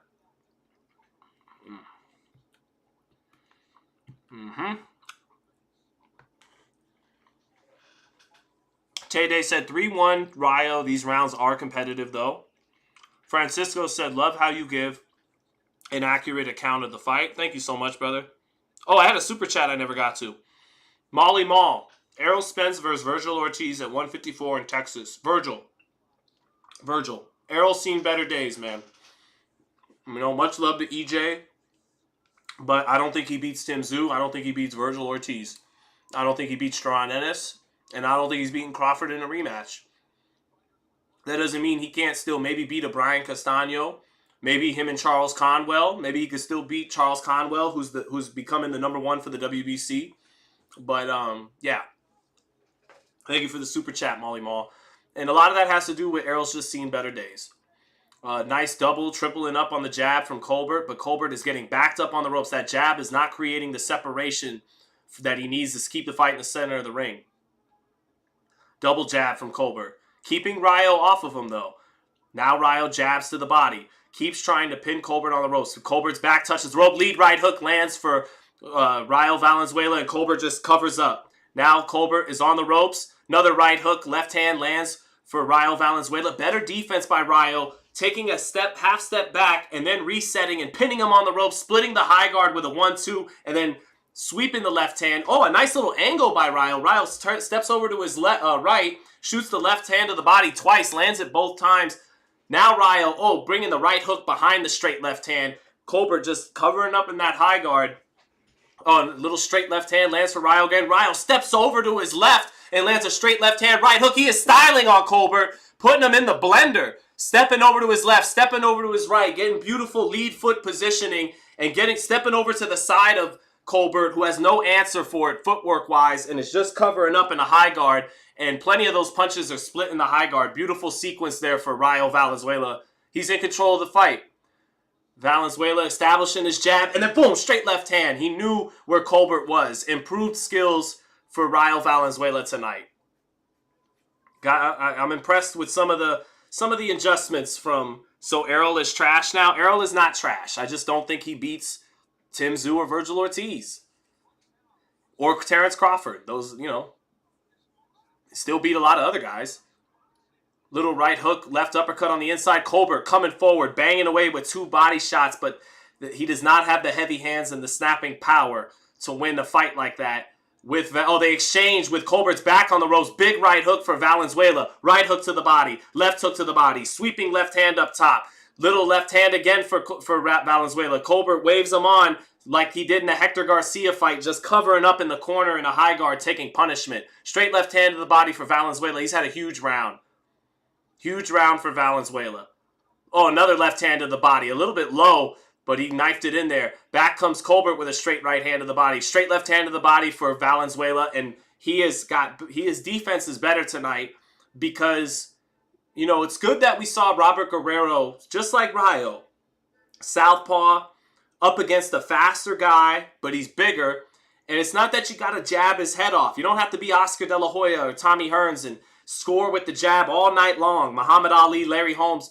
But just be effective with it. Know where the guy is. Don't ever let the shorter man out-jab you with the shorter arms. And Valenzuela isn't letting that happen. And as this fight's progressing, Valenzuela is finding ways to make Colbert miss by just a half inch, just an inch, because his sense of distance is better. Because he's a little more settled down, using his jab more. And keeping his hands up a little bit more. And then things really opened up for him midway through that 5th round. He started styling on Colbert and stepping over to the left, stepping over to the right, stepping to the outside of his lead foot and having his way with him. So Valenzuela's doing his thing, man. He is up. He's up 4-1 or 5-0, depending on how you scored round 2. But he is in firm control of this fight heading into the 6th round. Here we are in the 6th. And Colbert... Oh, big jab, right, left hand, lands for Rayo 10 seconds into the round. He is fine. Now another 1-2 splits the high guard. Left uppercut lands for Rayo. Right hook to the body. Beautiful punch selection. Good heart by Colbert, fighting his way out of the corner. Colbert with a nice check left hook, but then he eats a straight left hand right after, but he takes it well. Good left hook by Colbert a moment ago. Still exchanging with the bigger man, the bigger puncher. Showing that Brooklyn heart. Jab lands for Colbert and a left hook to the body and a sweeping right hand up top. Double jab, straight right hand lands for Colbert. Colbert coming on strong here.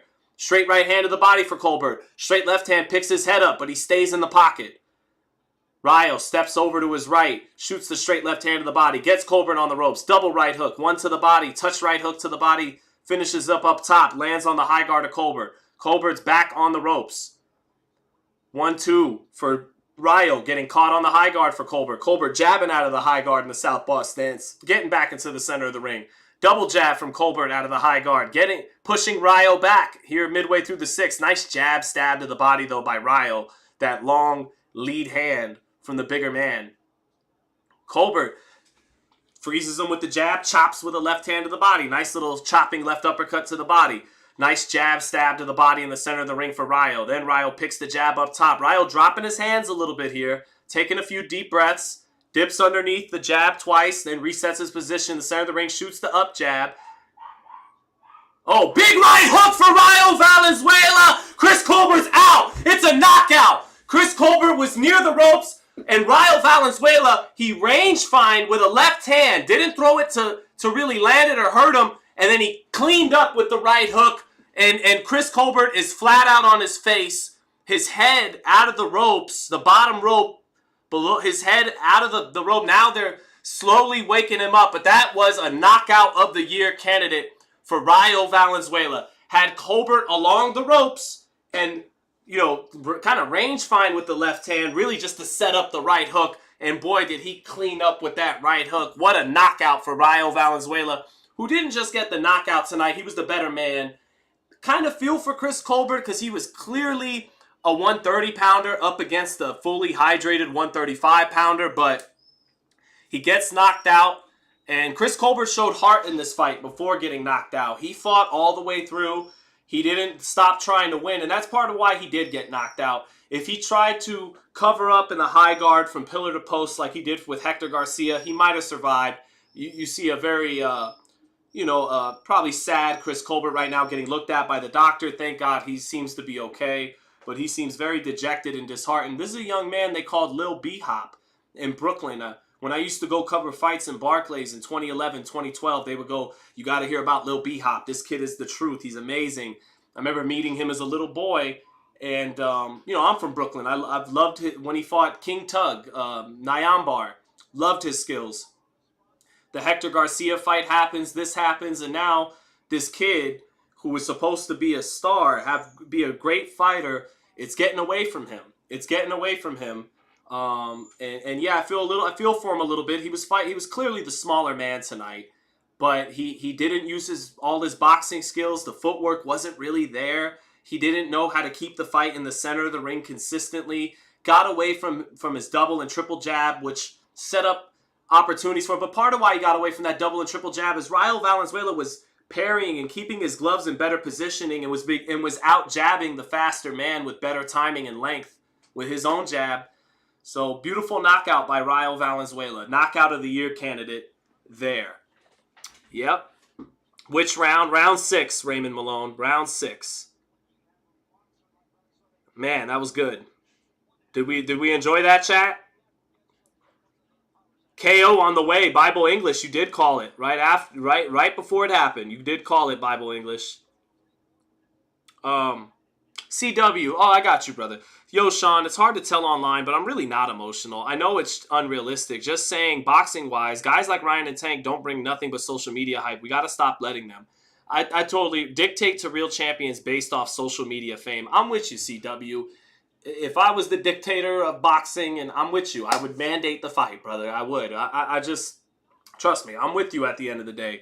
You know, I want what's right is right for the sport, but there's a reality of the business to contend with, you know.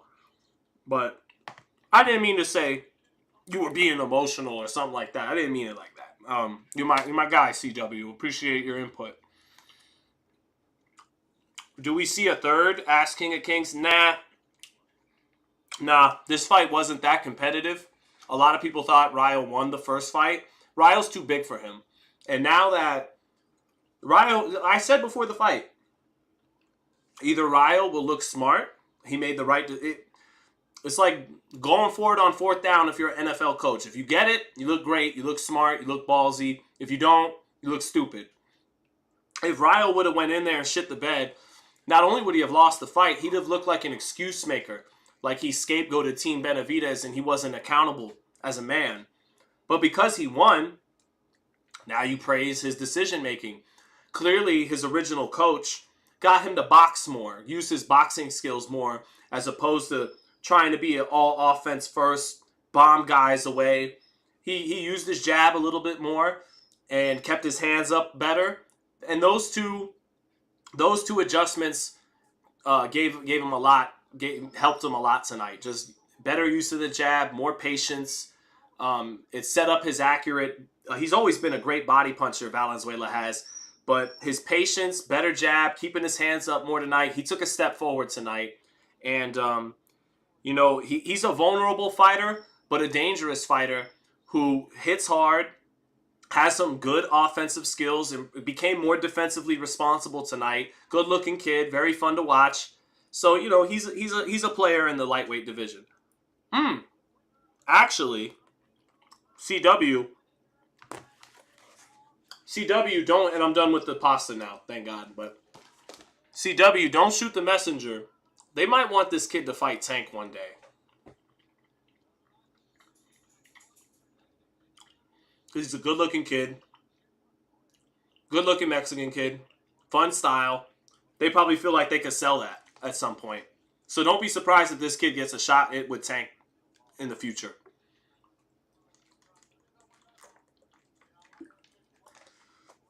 So good for Ryo. Now they hug. Chris Colbert and him hug. You know, Chris Colbert, respect to Chris Colbert. Took his whooping like a real Brooklyn man. Took it like a man. Ryo's telling him, I want to say thank you. He's giving him a hug. He's giving him his respect. And that's something I don't like about sometimes in UFC, like when Jorge Masvidal, you know, did the go to sleep thing to Ben Askren. When Caleb Plant, he dug on Anthony Durrell. I feel like the old school classy thing to do as a fighter is, look, you know the other guy's going through it when you put his lights out for the 10 count. You know he's going through it. His family's probably there. The whole world just saw it. And their grieving process has just begun. And I've always thought the best thing you could do as the man that knocked him out to begin the road to recovery on that grieving process is to give him his respect. I always think that's the first step for the fighter who got knocked out to holding his head back up high is, first and foremost, the man who did it to you, he respects you. He respects you. He thinks you're tough, all of that. So shout out to Raul Valenzuela for letting the bad blood be done. It's settled. He came out on top of it. Now look out for your opponent, your rival, and make sure he's okay. Make sure, you know, he can hold his head up high and know he's still a fighter that has nothing to be ashamed of. Because you really don't. I mean, unless you let a performance get away from you because of your conditioning, because of your fear. No one, everyone really deserves a lot of respect for getting in there. So shout out to Chris Colbert, who kept trying to win this fight. He didn't go into full Hector Garcia mode. He did at times, but then he'd fire and return fire. But he couldn't keep the fight in the center of the ring. Couldn't outbox. Couldn't get his hand speed to work for him. Ryo had better timing than him. He didn't have faster hands, but timing beats speed. So, and that's what Ryo did tonight. Chris owes him $50K. Damn, does he? I wouldn't be surprised if Ryo lets it slide. What's up, Drake Lemonade? Tay Day said, Colbert said, let's run it back. Laughing my ass off. He's got to chill. You guys can come say hi.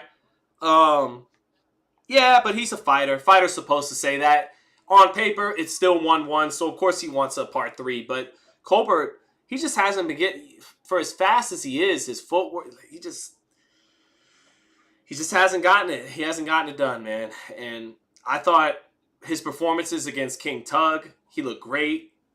And then the Hector Garcia fight, he shit the bed. And it's been rough ever since, even in the win he got. Angry Casual Fan says they are 1-1. Third fight should be made. I mean, you could make it, but this second fight wasn't particularly competitive.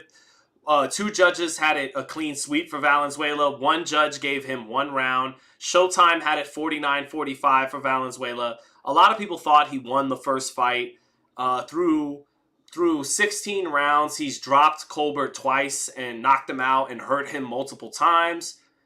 Colbert got the benefit of the doubt of a close fight. I mean, they could do it again, but I don't think too many people will be upset if we just decide Ryo got the better of these 2 fights. So Ryo should go after Edwin De Los Santos. He should, Jennifer. Try to avenge that. Run that back. I agree. If he does some of the things he did tonight, he stands a much better chance. Against De Los Santos, he had no defensive responsibility at that point. He was acting like nothing's coming back, like it's just a punching bag. And tonight, after a couple of losses, he seems to have learned his lesson better and he's never going to be some defensive wizard, but he's become defensively responsible to a much higher extent tonight. And if he carries that into the ring with De Los Santos, along with the power that we know he has, the offensive prowess that he shows in digging body shots underneath the elbows, and maybe because he was in that fight with De Los Santos. He dropped De Los Santos just like De Los Santos dropped him. I would love that fight for Valenzuela. I would love that fight for him.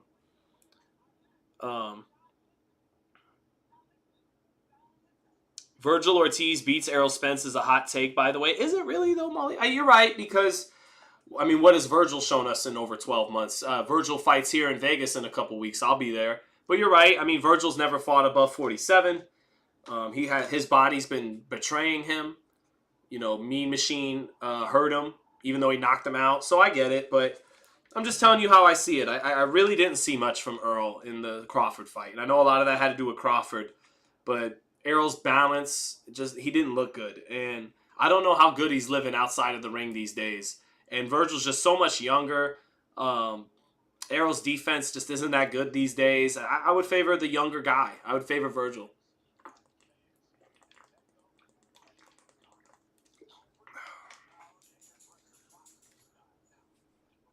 Spence got outclassed by an all-time great. He's not trash. No, he's not trash. He's in the hall of the very good. He's not trash at all.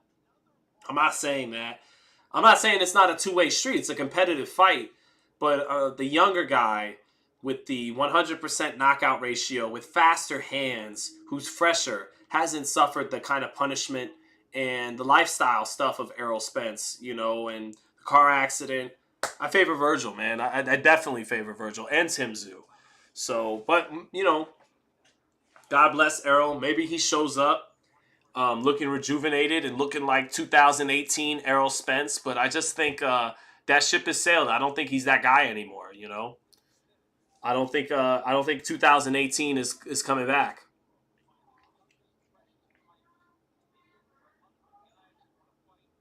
Did you see Colbert talking back to his coach and got knocked out, says King of Kings? Nobody else beats Spence. I just don't agree with that. I think Tim Tszyu, I think Virgil would beat him at 54. I think Crawford is going to beat him again. I think Charlo would beat him at 54 if Charlo could actually make the weight comfortably.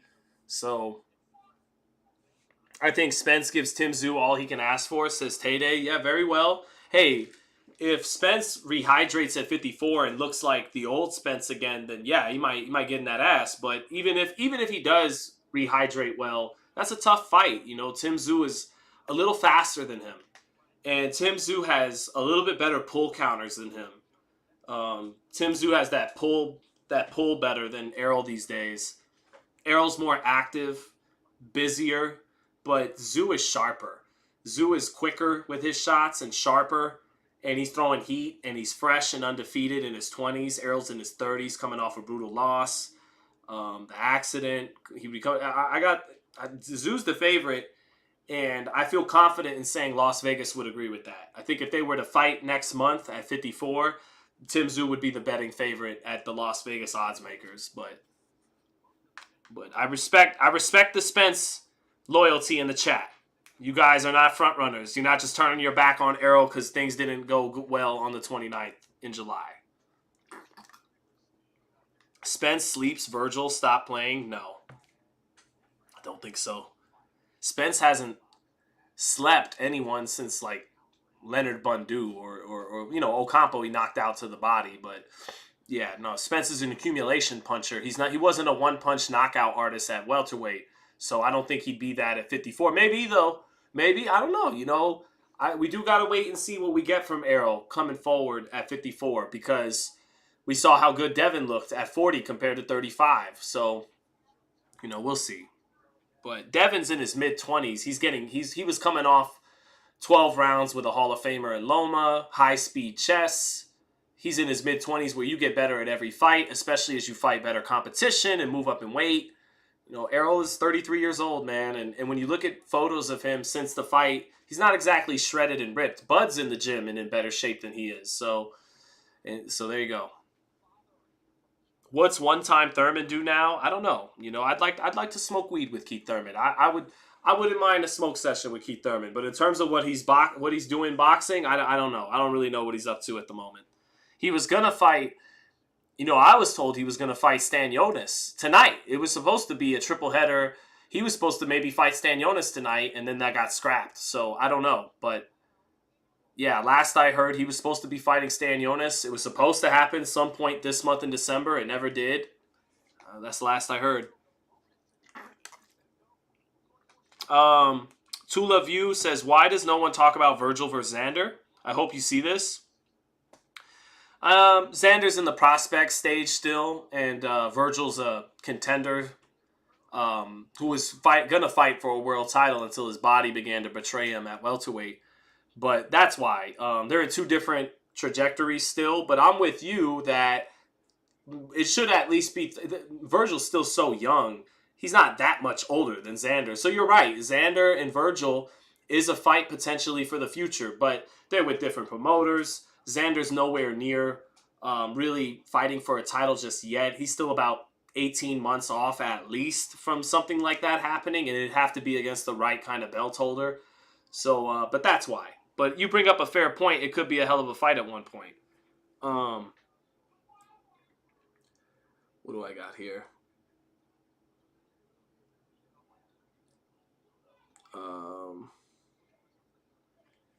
Do I think Tank and Matias is a good fight? That's a great fight. It's a great fight. Might be a fight Tank takes. I don't know, but that's a great fight. It's a great fight. I think Tank wins, even though Matias is bigger than him. But I think Tank wins. Tank is got better footwork than Matias. Matias is kind of flat-footed in that regard. He holds his ground really well, has great catch and shoots, so he'll let you initiate. And then if you stay in there too long, he'll fuck you up, but he'll catch and shoot well.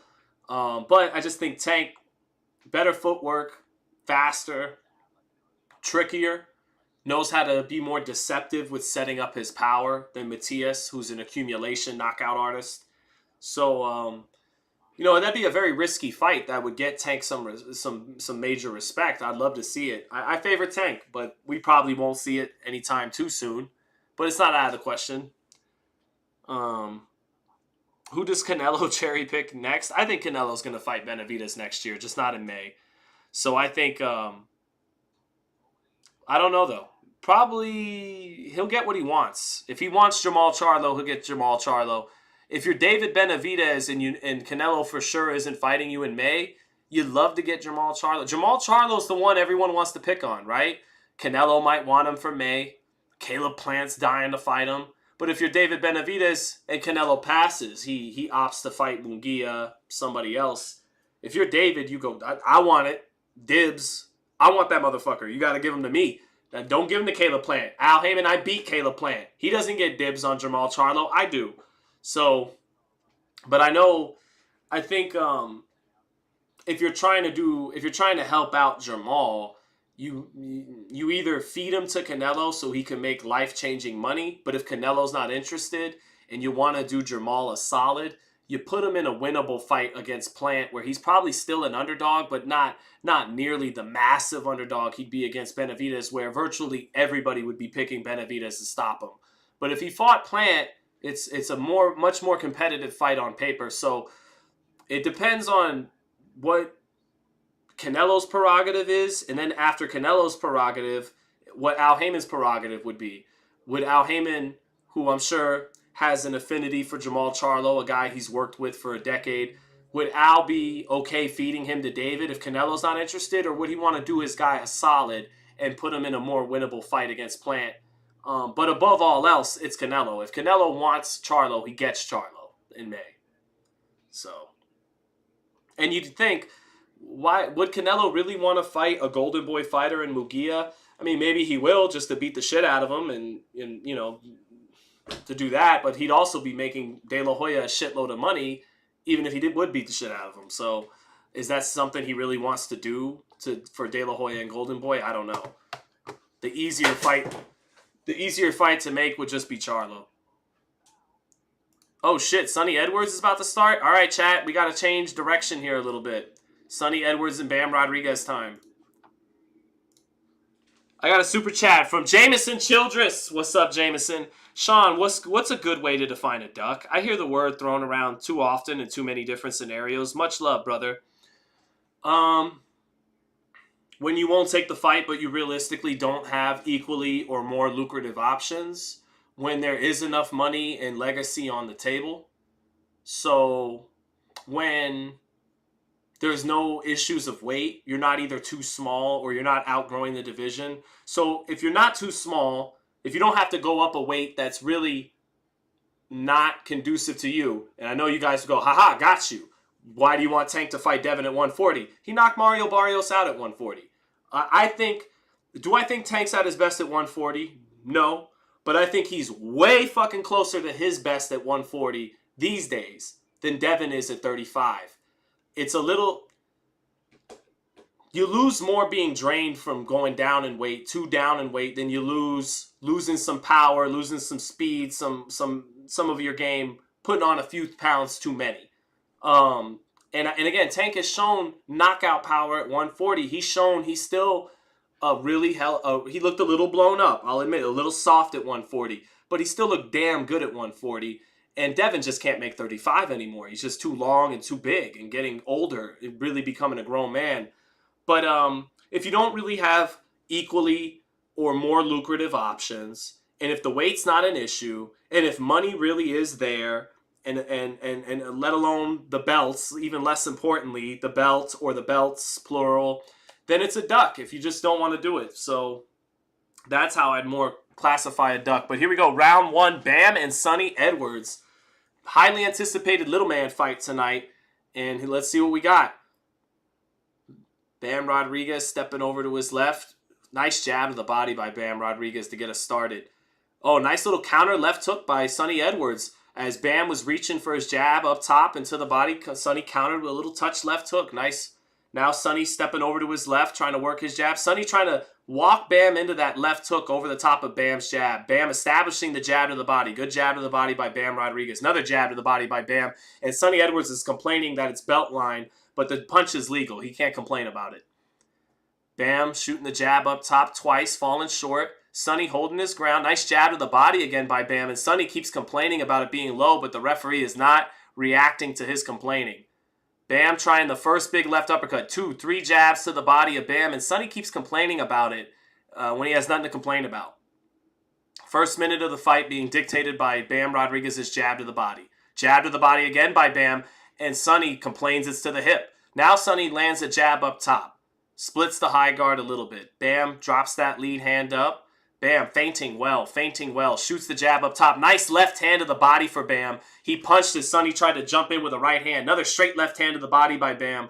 Bam targeting the body very well. Straight left hand to the body again for Bam in the center of the ring. And then he sticks his glove out to let people quickly know he landed and touched the body. Nice little touch jab up top by Sonny Edwards. But Bam has got something going to the body here in round 1. He knows that Sonny Edwards has good upper body movement, so he's targeting the midsection. Very intelligent by Bam Rodriguez. Straight left hand to the body for Bam. He gets countered up top by a jab, but he'll take that straight left hand to the body. Oh, nice little left hook by Sonny Edwards, though, as Bam tried to jump in behind his jab. He landed a nice left hand to the body behind it, but he ate a left hook. He jumped into it a little bit, snapped his head a little bit. Nice jab up top for Bam Rodriguez. Sonny tries to come back and return fire, but Bam spins him, turns him well, keeps his hands up, and blocks what's coming back. Straight left hand to the body again by Bam. Little check left hook by Sonny Edwards. That's been his best punch this round, is catching Bam coming in with the left hook. Straight left hand to the body for Bam, and Sonny just keeps reacting by complaining about it being a little low. And that's easy. Oh, nice jab lands for Sonny Edwards. Nice stiff jab in the center of the ring. Knocked Bam's head up. Another nice jab by Sonny Edwards. 30 seconds left in this round. Bam jabbing to the body. Nice jab up top by Bam Rodriguez on the front foot. Back comes Sonny Edwards with a nice jab.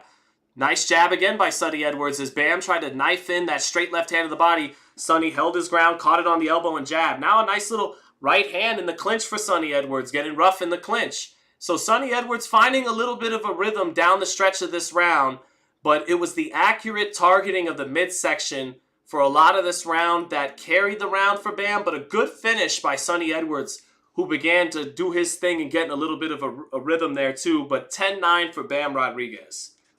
10-9 Bam. Targeting that midsection. Very intelligent against the slick upper body movement of Sonny Edwards. But Sonny, he began to be sharp down the stretch of that round. Tay-Day says Bam looks sharp.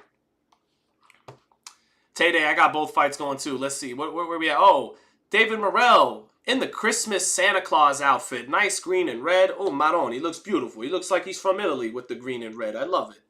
Merry Christmas, David Morrell. It's great to have you in America, buddy. You go be the American dream, pal. Do your thing. Do your thing, brother. All right, back to Sonny Edwards and Bam Rodriguez. Yep, thank you guys. Josh Gross and Charles N. let me know that Santa has hit the ring. David Morrell. That fight's probably not going to go too long, guys. I'll keep an eye on it, but we'll stick with Bam and Sonny here. Bam on the front foot. Straight left hand to the body by Bam. Sonny trying to catch him with the left hook coming in and when he reaches to the body. Good high-level fight unfolding here. Oh, nice left hand by Bam. Fell a little short. Fell on Sonny's chest, but he disguised it well. Tried to loop the left hand instead of shooting it down the pipe. Nice left hand to the body by Bam Rodriguez. Oh, nice jab up top by Bam Rodriguez. Power jab. Stepped into it and knocked up Sonny Edwards' head.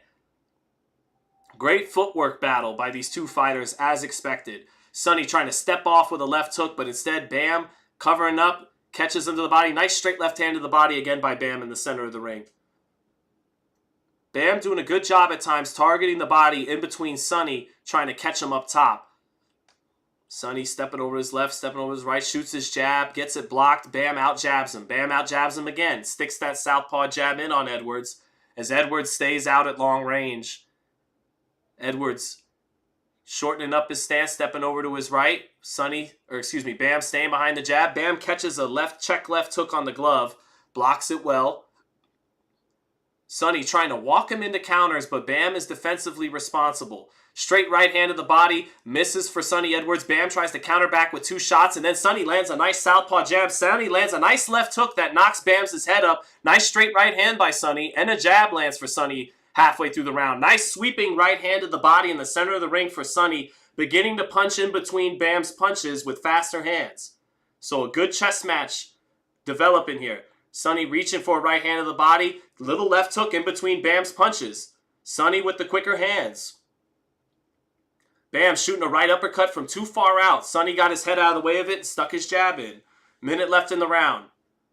Good first minute for Bam. Good second minute for Sonny. Nice left hook again for Sonny Edwards. Shooting that left hook over the top of Bam Rodriguez's jab. Now he switches southpaw. That was a nice left hook a moment ago by Sonny Edwards. Bam shooting the 1-2. Sonny gets his gloves up to block it. Now Bam shoots the jab again. Falls short with the jab. Putting a little bit of pressure on Edwards, but not making it. Oh, nice right hook to the body by Edwards. Not known as a puncher, but he sat down on that right hook to the body and creates that room.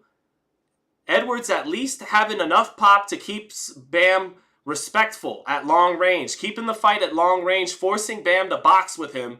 Not able to bully him yet with the power and the aggression. They clinch in the center of the ring. They break apart. 20 seconds left. Nice straight left hand by Bam Rodriguez as Sonny was laying the jab in there. Bam timed him up with a nice straight left hand down the pipe. 10 seconds left. Sonny finishing the meat of this round, the middle of this round well. Nice jab by Edwards at the end. And Bam looks a little more fatigued than Edwards here in round 2. Just a little bit of breathing heavy by Bam. And that was a good round. Maybe Bam, you could score it for Bam. He did land some solid shots, but I gave that round to Edwards, who began to get off first in the center of the ring with quicker hands, better footwork, and he did land a couple of left hooks and a couple of nice eye-catching shots himself. I gave that round to Edwards, 1-1. Yeah, 19-19. Good fight. What's David Morrell doing? Morrell's still getting introduced. The introduction might be longer than the fight. Let's see. No lie, Morrell's opposition is cut up. Oh yeah, Sena Agbeko, very smart dude, super cut up. But I probably a couple of levels out of his depth tonight, but we'll see. Nice power jab by Bam Rodriguez being shown on the slow-mo, and then he's pivoted out to his right, but really sat down on that jab like a power jab, not a rangefinder. So the DAZN slow-mos slightly favoring Bam there. I gave that round to Sonny, but it was a very competitive round that could have went to Rodriguez. Rodriguez starting off with a jab to the body, sets up a straight left hand. Edwards pulling his body weight away from it. 2 good jabs by Bam Rodriguez to start. Straight right hand to the body by Edwards as Bam looks to apply some pressure here. They exchange. Check left hook by Edwards. Straight left hand by Bam. Good exchange there. Edwards exploding with a little bit of a combination. Sweeping the shots to the body and to the head. Gets some work done there. Neither guy landing extremely clean because they're both got great footwork and very responsible defense. Nice jab landing by Bam, though. Bam with the better jab tonight thus far. Edwards stepping over to his left. Misses short with the check left hook. Switches southpaw. Tries to cut distance. Shoots 2 jabs, but Rodriguez blocking them well. Now a nice right hook to the body by Edwards as he preoccupied Rodriguez with his hands up top and then just knifed in a nice right hook to the body. Nice jab by Edwards as Rodriguez tried to cut the distance. He held his ground and just stabbed him with a jab up top. Nice right uppercut by Edwards in a 3-punch combination off the ropes, cleaning up with a right hook. Sticks the jab in out of the orthodox stance. Switch, nice jab again by Edwards, sticking it in out of the orthodox stance. Rodriguez applying some pressure, but Edwards getting into a nice rhythm, stepping over to his left and his right. Nice left hand to the body by Bam Rodriguez. Put a little bit of a sweep in motion on it. Now Edwards sweeps a right hand to the body, but he eats a left hand up top in that exchange. Good action, heating up now. Nice jab by Bam Rodriguez. Edwards coming forward in the high guard in the southpaw stance. Eats another jab. Nice right hook to the body by Edwards, though. Sat down on it. Nice left hand by Edwards up top. They exchanged left hands up top, and Edwards got in, and his head was off the line. He didn't eat the left hand in response by Rodriguez, and then 2 stiff jabs by Edwards out of the southpaw stance after that. Edwards getting a little bit of the better of it here in round 3. Nice jab again for Edwards. Minute left in the third. Rodriguez coming forward. Oh, nice left hand over the top of Rodriguez's jab by Edwards. Rodriguez actually landed that jab, but he had to eat the counter over the top. Straight left hand lands for Sonny Edwards, and they get into the clinch. And Rodriguez complained about punches to the back of the head, eats a punch in the clinch by Edwards.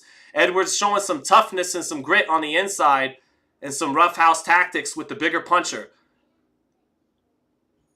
30 seconds left in the round. Bam! Nice right hook, sets up a sweeping left hand, but back comes Sonny with a looping left hand, and it looks like he may have got Bam's attention with that.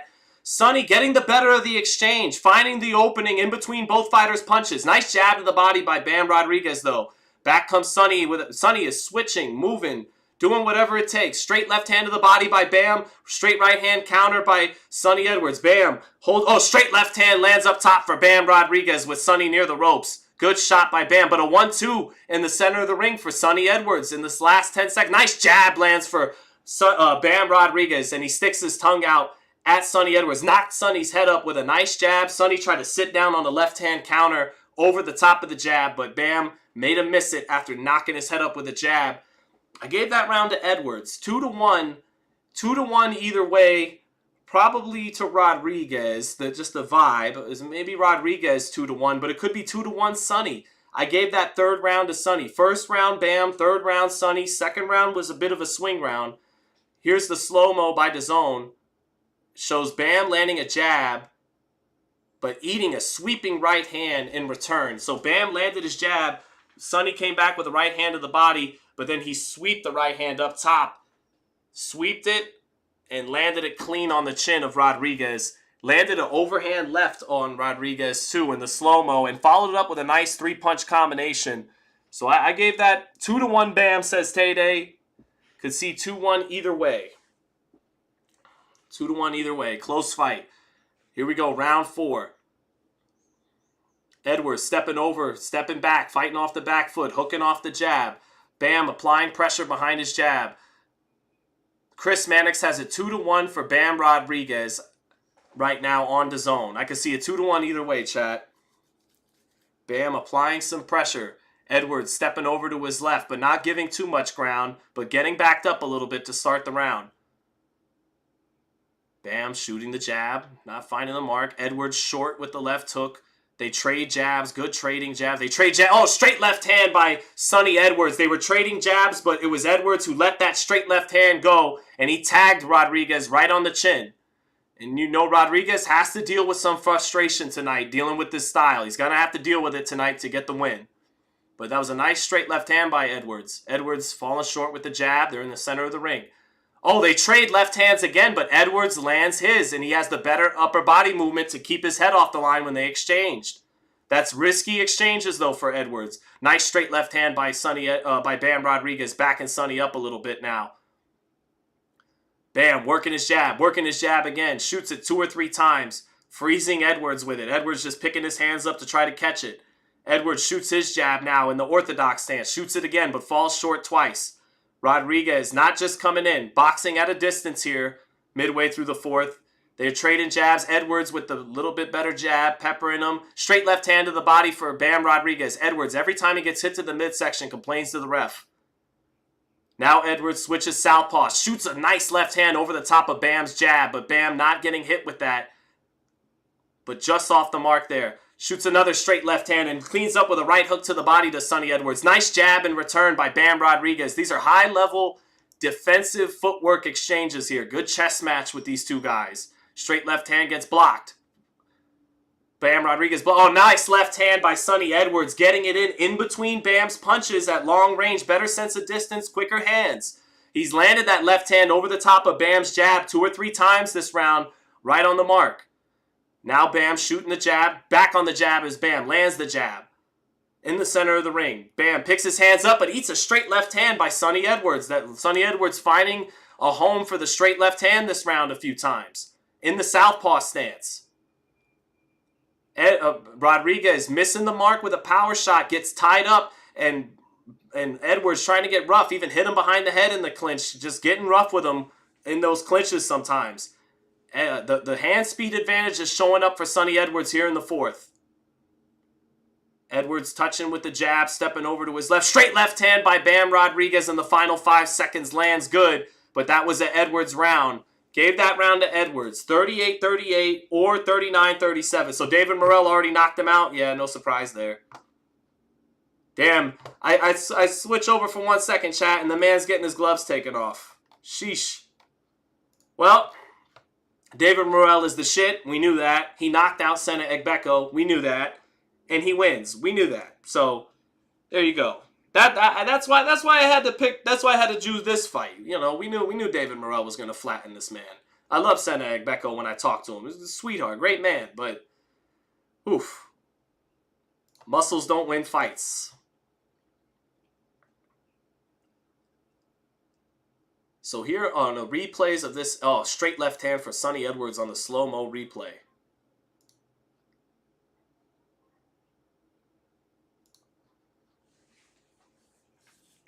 Here we go. All right, round 5 in this very tightly contested fight. Extremely tightly contested chess match right now between Bam Rodriguez and Sonny Edwards. Straight left hand to the body to start for Bam. Bam trying to take his head off and jump into that straight left hand. Double jab, triple jab, not finding the mark. Straight left hand to the body by Bam Rodriguez. Sonny always, instinctually shooting the left hook whenever he reaches to the body. Good defensive responsibility by both fighters. Bam on the front foot, initiating the action to start. Nice straight left hand to the body by Bam, and he kept that right glove up to catch the left hook counter. Now a little left uppercut picks up Edwards' head for Bam Rodriguez. Edwards shooting a 1-2 off the ropes, but Rodriguez gets him into the clinch and gets rough with him. Still in the first minute of this round. Rodriguez with a good start to this round. Rodriguez feinting. Edwards holding his ground in the orthodox stance. Hits him with the straight right hand. Walked him into it a little bit. Not a lot of power on it, though. Not a big scoring shot. Edwards still using the jab, trying to set up the straight left hand of the body, but he might have to start making some adjustments. Straight right hand lands for Sonny Edwards, and then he hits him low after that. But nice straight right hand by Sonny Edwards, walking Bam into it.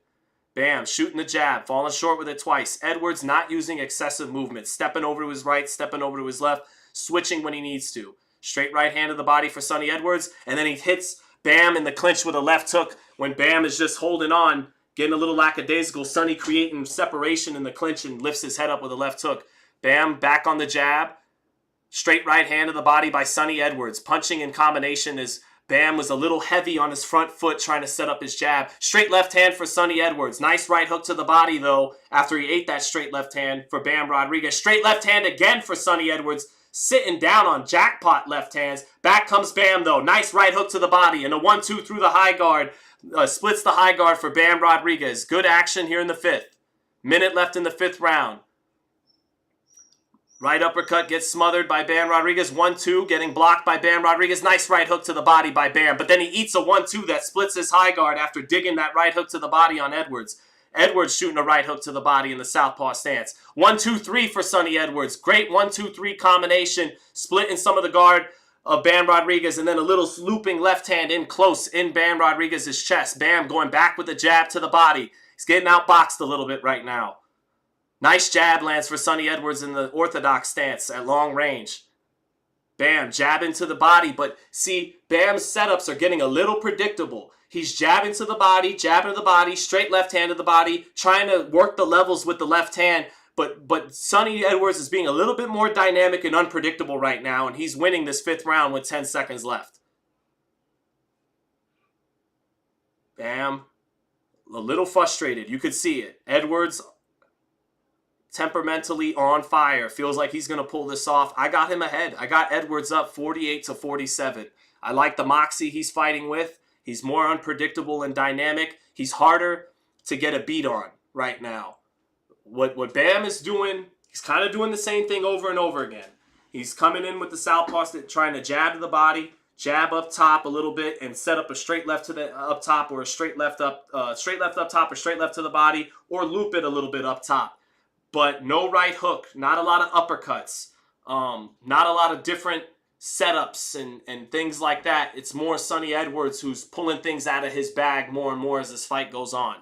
So good fight, 3-2 Sonny. So,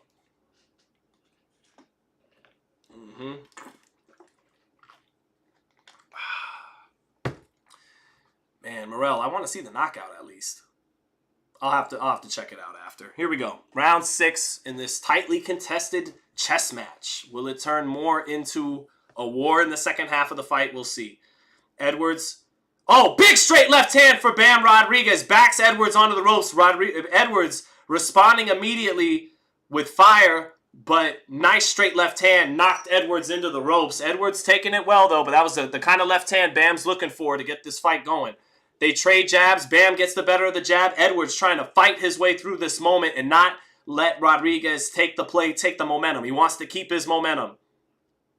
Nice jab lands for Rodriguez. Edwards exchanging on the inside. Rodriguez holding on the inside. Bam holding Edwards onto the ropes. Edwards working with his free hand more than Bam is, and Edwards looking at the ref to separate them, and they finally do. Edwards' face beginning to bust up. Some swelling around his left eye and a little bit of a cut on his forehead. Nice check right hook by Bam Rodriguez. Nice jab by Bam Rodriguez. Nice jab again by Bam Rodriguez. He blocks the straight right hand of Edwards and lands his right hook.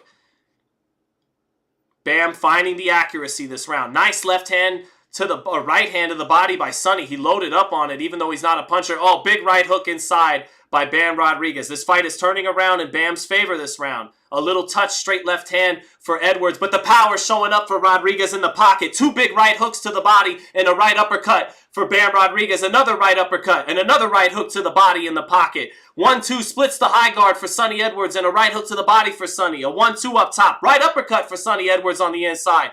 Right hook to the body for Sonny. Bam stabs him with the jab up top.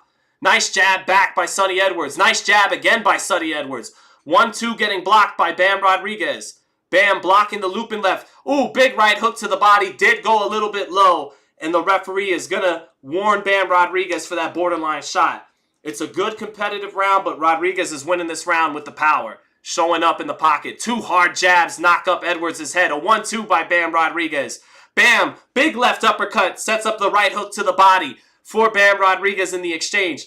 Edwards exchanging with Rodriguez, trying not to let him take the momentum, but he's taking the momentum. Straight left hand up top for Bam Rodriguez. Edwards landing in return, but doesn't have the firepower that Bam does. They trade right hooks to the body. Right hook up top for Bam Rodriguez. Straight left hand up top for Sonny Edwards lands good. Another jab lands for Sonny Edwards. 30 seconds left in the round. Oh, nice counter by Bam Rodriguez. Sonny trying to shoot the straight left. He caught it and came back with a 2-piece. Oh, 1-2-3. 1-2-3 again. And a big combination by Bam Rodriguez with Sonny on the ropes. And Sonny is beginning to bust up with blood below his left eye. This is the round. Now Bam is smiling and feels like he's taking over the fight. Straight right hand by Sonny Edwards as Bam was sticking his tongue out at him. Sonny hit him with a straight right hand.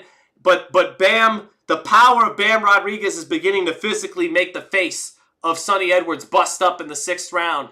3 rounds apiece, but Edwards not looking too good in the corner. That left eye bleeding and swelling up. He got into a firefight, and he just doesn't have the bullets that Bam Rodriguez has. 57-57. Gave that round definitely to Bam. Bam maybe starting to break him down a little bit in that round. Here's the slow-mo. Beautiful sequence of combinations by Bam Rodriguez. Sonny with the high guard, a lot of that getting split. The high guard getting split a whole bunch by the combination punches of Bam Rodriguez, pinning him against the ropes. But that was a big round for Bam Rodriguez. And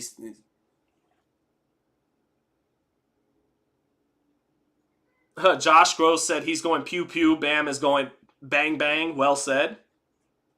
Well said. All right. Even fight through 6. Bam Rodriguez behind the jab. Edwards still trying to check him with the hook as he lets that jab go. Neither guy landing the start.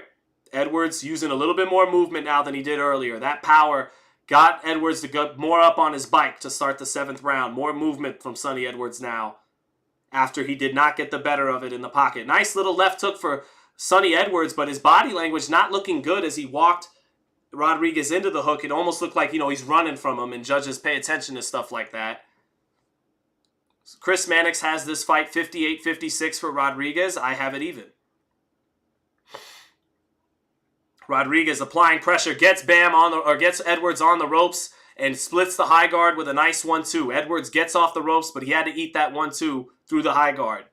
And Edwards beginning to break down maybe a little bit here. He's got to find a way to take the play back. Nice jab by Sonny Edwards in the southpaw stance. Edwards moving over to his right, eats a jab. Good jab. They trade jabs, but Bam getting the better of it, knocking up Sonny's head. Bam with a 1-2, misses it, but lands the jab. Back comes Sonny Edwards with a 1-2. No power on those shots. Nice right hook, though, by Sonny Edwards. Cleaning up with the right hook after backing Bam into the ropes with a series of 1-2, 1-2, 1-2, and then he finished with the right hook. Got a nice right hook in, halfway through the 7th. They trade jabs. Bam, landing that jab. Edwards coming back with his own jab. They're trading jabs well here in the center of the ring. Edwards working his jab. Bam working his head movement. Edwards sticks that jab in there. Nice jab back, though, by Bam Rodriguez. And that jab, when he lands it, it's busting up the face of Edwards. Nice counter by Bam Rodriguez. And a beautiful right hook to the body by Bam Rodriguez in the center of the ring.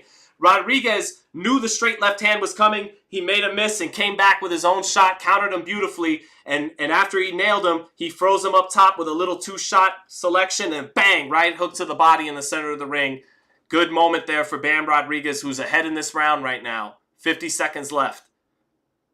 Bam applying the pressure. Straight left hand lands for Bam. Sets up a 1-2 behind the straight left hand. Sonny turns him and hits him on the ropes. Good combination by Sonny Edwards in return, but good head movement by Bam Rodriguez.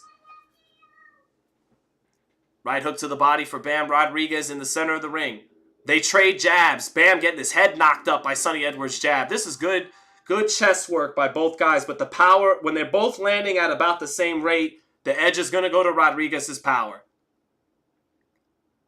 Not to say Edwards hasn't got in some good work this round. Nice 1-2 by Sonny Edwards, feigning behind the jab. Then he pulls it out. Nice jab again by Sonny Edwards, stepping over to his right. But back with a 1-2 is Bam, and it sets up a big right hook off the 1-2. 1-2, and then cleaned up with the right hook. Edwards smiles. 2 big body shots from Bam Rodriguez at the bell. Edwards not as accurate there at the bell, and that's a round for Bam Rodriguez, who's got the momentum right now. 67-66 on my card. 4-3 Bam. Clyde Sanchez says Bam is going to stop him by round 9. Tay says Bam is walking through Sonny's punches. They keep saying Sonny is hurt when he isn't. I think he's starting to bust up a little bit, Angry Casual. I think these punches are starting to break him down a little bit. Certainly his facial tissue is. Sonny is making Bam work. Really good fighters, both of them, says Gustavo Fontalba. What's up, Gustavo? AJ Need Money says, where's the Morrell fight? Morrell won by first round knockout. So let's take a look at the slow-mo replays. Nice, sharp 1-2 by Sonny Edwards. Feinted real quick, did that, and then pulled it out. Bang, bang. But I still felt Rodriguez won that round. Good fight. I got Bam up a point. Here we go into the 8th round. Sonny starting with the jab. And nice left hook by Sonny Edwards after range finding with the jab in the orthodox stance. He has switched all night long and done good work out of both stances. Straight left hand by Bam Rodriguez. Sonny beginning to pull out of range, not as effectively from some of these shots. Nice right hook to the body by Bam. He set it up top, pinned Sonny on the ropes with a little bit of work up top, and knifed that right hook to the body. Nasty. The power is showing up for it. Another right hook to the body for Bam Rodriguez. As he set it up with the straight left hand, Edwards covering up top, eats the right hook to the body. Edwards losing a little bit of speed out of his punches. He looks like he's getting broken down. His left eye is closing up. And if Rodriguez continues to land that right hook to the body, he could stop him. Rodriguez keeping his hands up well, blocking the shots coming in now. Walking Edwards down. Edwards getting walked down now, whereas before he was doing a good job not having to be on his bike, holding his own, holding the center of the ring. He's getting walked. Now he tries to get back in the center of the ring and hold his own with Rodriguez. Now he's getting backed up. 1-2. Bangs against the high guard of Bam Rodriguez for Sonny Edwards. Not splitting the high guard like he did earlier. Straight left hand for Bam. Sets up a right hook to the body with Sonny along the ropes again. Sonny gets his way off the ropes, but that right hook to the body is breaking him down. Left hand to the body for Bam in the clinch. Right hook to the body. Sets up a sweeping left hand up top. These are real power shots landing on Sonny Edwards now in the 8th. 1-2-3. 1-2 sets up a right uppercut for Bam Rodriguez up top. Right hook to the body for Bam Rodriguez. Straight left hand misses for Sonny Edwards. Good head movement by Bam, staying on top of him. Bam eats a jab that knocks his head up, but it has no real effect. Bam staying on top of Edwards, pounding him now. 1-2, pounds him into the ropes. Rodriguez letting go of the combinations. He's got the faster hands now, as a tired Edwards doesn't have the speed and snap he did earlier and is eating a lot of body work. Nice jab, 2 jabs up top, 3 jabs up top for Bam Rodriguez. Sonny counters with a straight left hand over the top of those 3 jabs, and he lands it, but it does nothing to keep Rodriguez off. All Rodriguez right now. Nice right hook by Sonny Edwards. Caught Bam trying to load up in between punches, but no effect. Bam is still on top of him. Bam shoots a big combination up top. Left uppercut lands for Bam. Another left uppercut, another left uppercut. He's hurting Edwards with these punches now. They trade jabs, and Bam lands 2 jabs and backs him up. Beautiful punch selection now by Bam Rodriguez. He's the dynamic fighter now. Nice right hook to the body by Bam in close. That right hook to the body's been beautiful this round.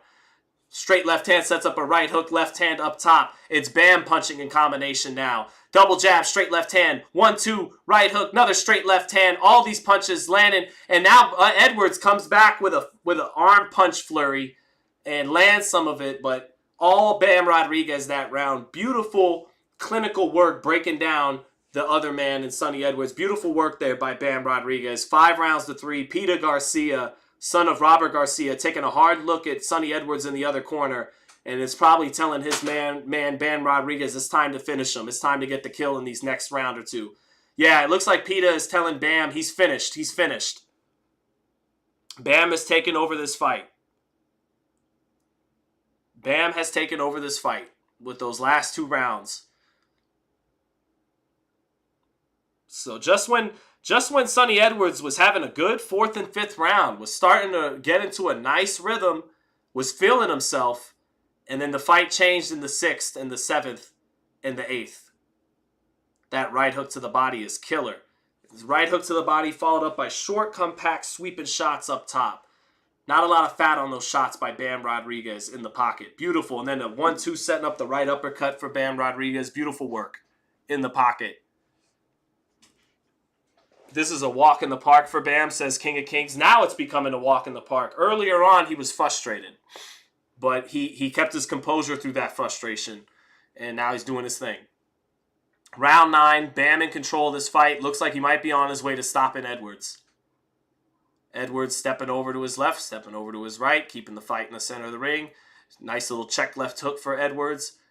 Blocks the lead right hook of Rodriguez. Rodriguez staying on the front foot now. Lands the jab, catches the left hook response from Edwards. He seems to have a beat on that left hook. Oh, Edwards landed the left hook, though, over the top of that southpaw jab. He's loved that shot all night. Nice jab for Sonny Edwards out of the orthodox stance, lifting up Rodriguez's head. CompuBox not giving Edwards enough credit. They only got him landing 68 to 152 for Rodriguez, and I think it's a little closer than that. Nice jab, sets up a little sweeping right hand of the body for Edwards. Edwards with a decent first minute of the round. None of this is stopping Rodriguez from coming forward. Nice straight left hand lands for Rodriguez, and then a left uppercut to the body. Edwards has to clinch his way back into the center of the ring, and 1 or 2 of Bam's shots feels like it equals 7 or 8 of Sonny's. Bam staying on top of Edwards.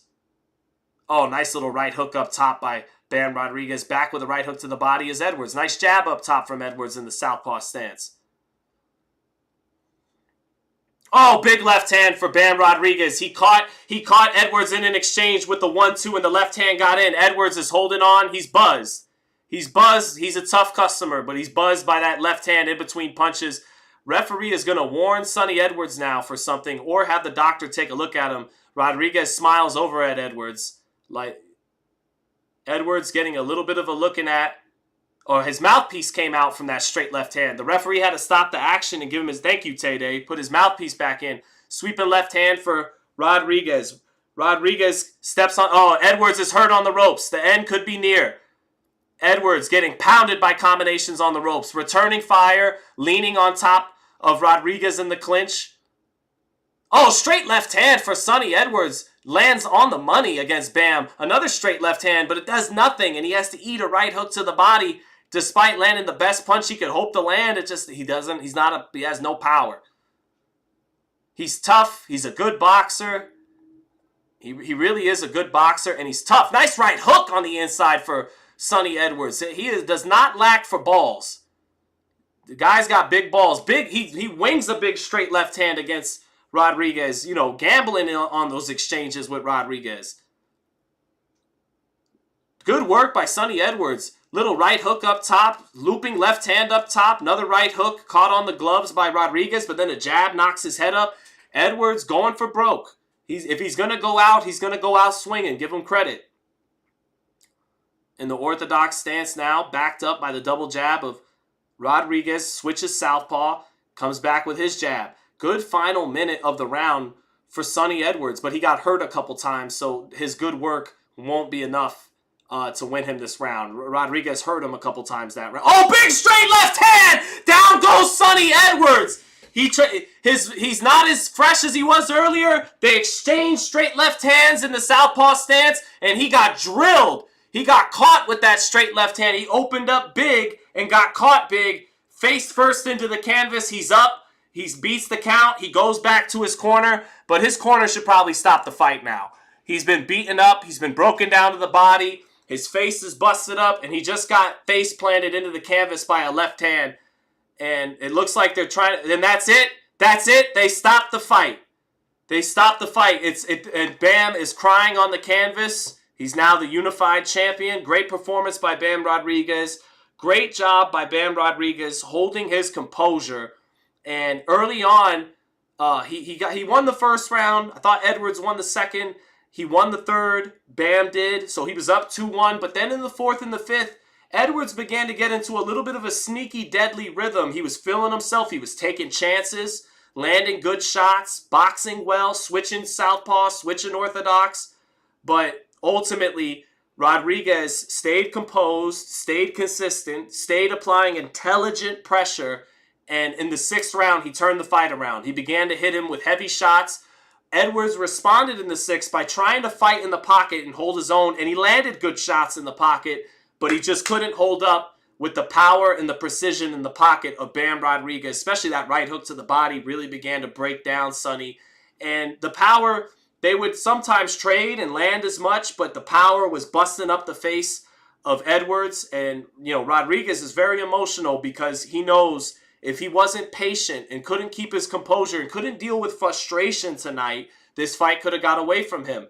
Edwards was extremely game tonight. He really thought he was going to win. He showed up with a lot of moxie and balls and heart and skill and savvy, but his lack of punching power and the fact that much of his skill and his savvy was matched by the footwork and the defense and the skills of Bam Rodriguez, you know, he came up short. But shout out to Sonny Edwards, man. He gave a very good fight. But Bam, he took over the fight in the sixth, and then, man, big straight left hand, beautifully placed, face planted Sonny Edwards. And I don't know if Edwards declined to come out for the 10th or if his corner stopped him, but either way, it was the right decision. The fight was over for him. He didn't have much resistance left to offer. And it was Edwards, it was Bam, who I said earlier was being almost starting to become a little predictable with the jab to the body, setting up the straight left hand up top. He stuck with it, and that's what got him the knockout. Bam. And it was Edwards who, his reflexes, his response times, not as sharp after getting broken down the last couple rounds. Edwards was conceding the jab to the body and trying to time Bam with a straight left hand once Bam shot the jab to the body. He was a little too late letting it go, not as sharp as he was earlier. And right as he's about to pull the trigger on his straight left hand, boom! Straight left hand caught him with his hands down, sent him face first into the canvas. And then Bam Rodriguez went face first into the canvas, crying, celebrating on his win. So good stuff for Bam Rodriguez. Really good fight. Really good chess match that ended spectacularly. So I enjoyed that. Morrell was in the second round. Oswaldo Gonzalez, thank you for that. Thought it might have been one. Yeah, beautiful shot. That was a huge shot, says Tede. JB Holmes said Sonny got taught a lesson. Look, if Sonny could punch, he'd be a fucking problem. Sonny might, but hey, if my aunt had a dick, she'd be my uncle. Even though in 2023, she might try to say she's still my aunt, but she would be my uncle. Anyways, if Sonny Edwards, had power, he'd be a fucking problem. He'd be a problem, but he doesn't, and Bam does, and Bam does have all those skills to go along with the power. He's the better man, the better fighter. He wins by knockout tonight in the 9th round. Beautiful shot to end the fight. Beautiful 3-round momentum swing he came up with in 6, 7, and 8 to take over this fight. Very professional about his business. Not he got a totally different style than Julio Cesar Chavez, but a little bit of a homage to his Mexican descent by really going with the hook to the body to slow his man down and finish him off. That right hook to the body was a thing of beauty those last couple rounds. So good stuff.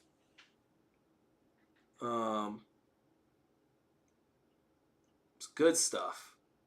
Let me try and check Twitter. Let me see that quickly. Let me see that David Morrell knockout.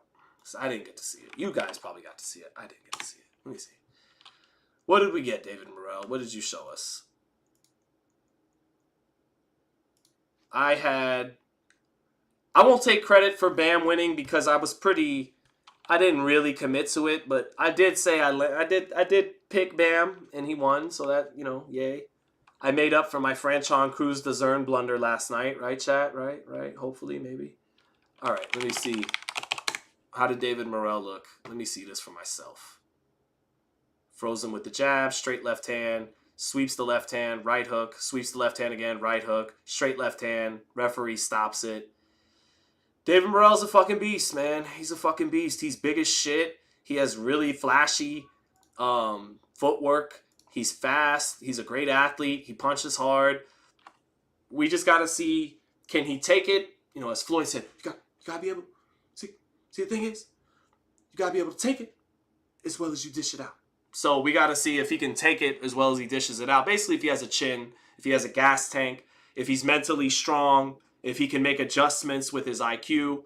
But he has all the attributes to become maybe a great fighter, maybe the best Cuban fighter to make his way into the United States. He has the potential. I know Louis de Cuba Sr.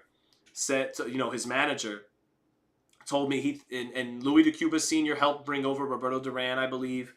He helped bring over a lot of great fighters, Casamayor, Rigondeaux, but he told me a couple years ago he thinks David Morrell is going to be the greatest Cuban professional ever. And he has all the tools to do it, man. And him and Benavidez is going to be a big fight one day. Don't make it yet. It's a big fight. It's a big fight. Really, they should feed Charlo to Benavidez and Plant to Morrell to continue to build those two up. Because Charlo and Plant, they may still have gas in the tank. They still have some juice. But they're not your future blue chips. They're in their 30s. They've lost. Charlo's undefeated. Plant's been stopped twice. Morrell and Benavidez is where it's at in the future. So I would dip their assets, being Charlo and Plant, into building those two up rather than having them maybe fight each other.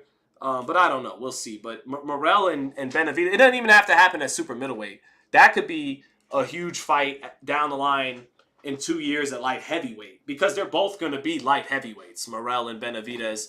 That's the future fight. Let Benavidez get his Canelo opportunity. I think he's going to win that fight. I know a lot of people favor Canelo. I think he'll win that fight.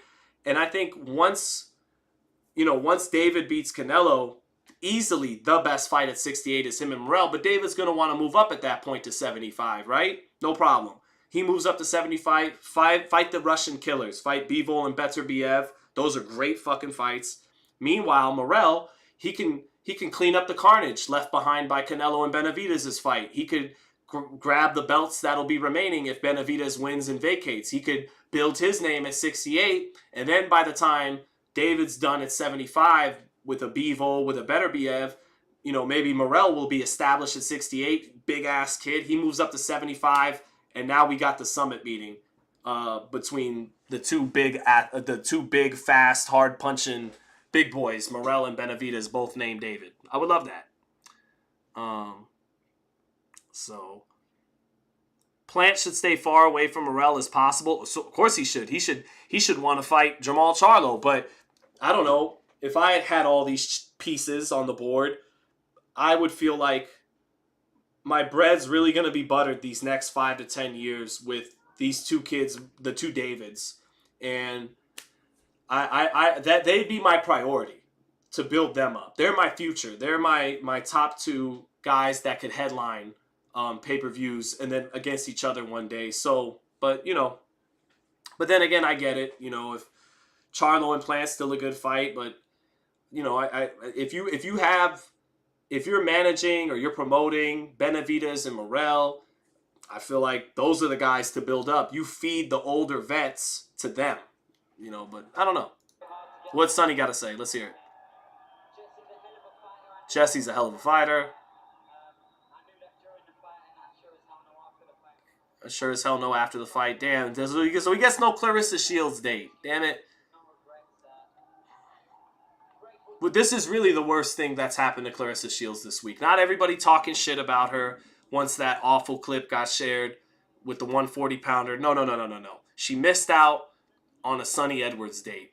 So now it officially has been a shitty week for Clarissa.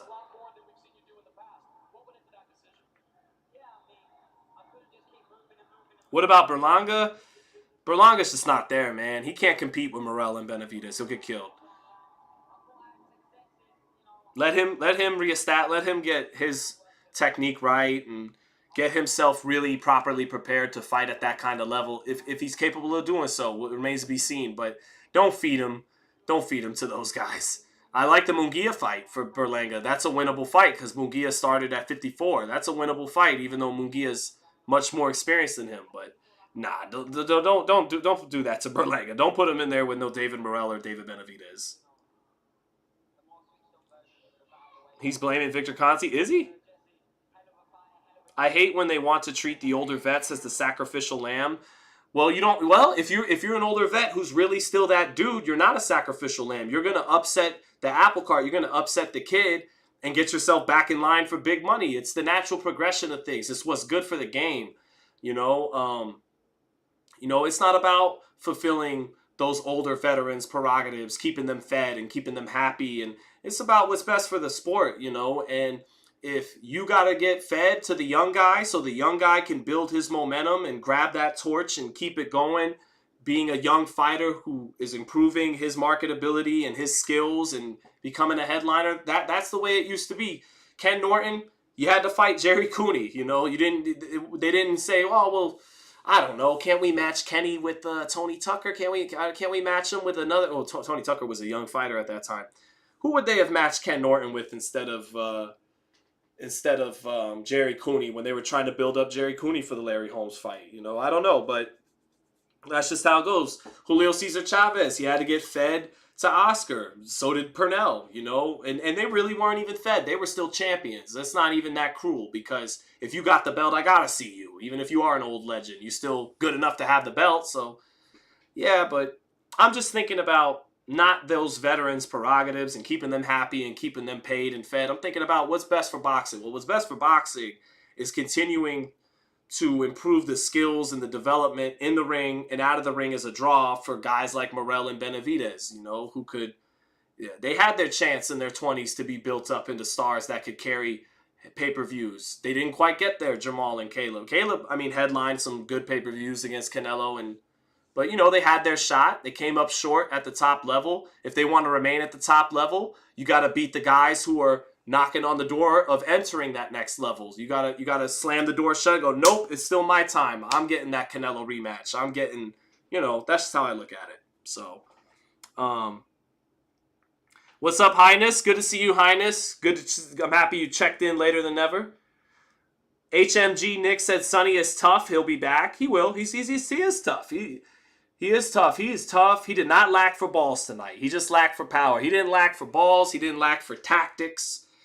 Speed, none of that. He gets a little sloppy in some of his forms sometimes, but yeah, he did his thing, man. He fought a good fight. He just ran into a better fighter in Bam Rodriguez. So,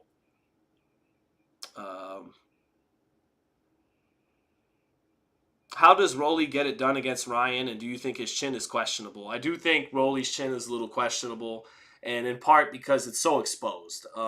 If you catch him so on the button. He doesn't tuck his chin.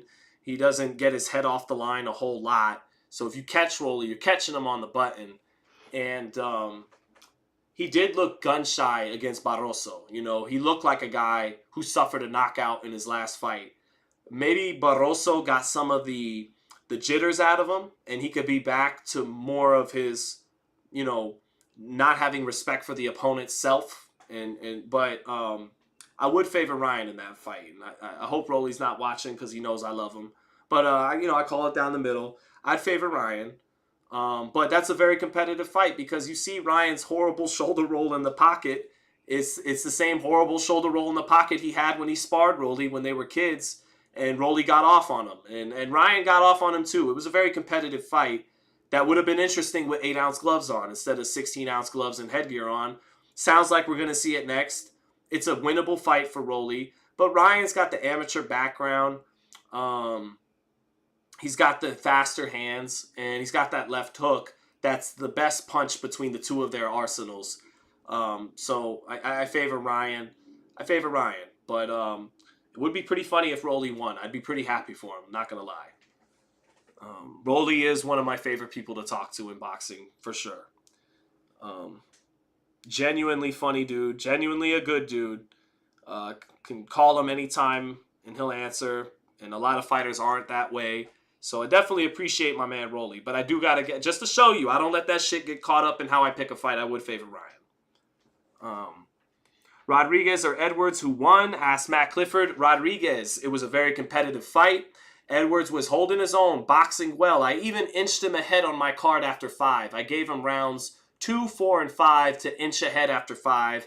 But then in the 6th round, the fight broke out. The chess match became more of a fight in the pocket, and he couldn't hold up to that power and precision of Bam Rodriguez. 6, 7, and 8 was all Bam. 9th round, he delivered the left-hand shot to end the fight. Edwards got up, couldn't recover really. Corner stopped it, didn't let him come out for the 10th, and that was all she wrote. But I have fun. I love you, Chad. I'm not gonna lie. I love you guys. You guys are awesome. You guys make it fun. I mean, there's 300 of you here just to watch me and my shaggy hair talk. You guys are great. All right, chat. Tomorrow, I go to Disneyland. No. Tomorrow I go to Disneyland. The Niners, they play the Cardinals. I covered the Raiders Thursday night when they set the all-time points record.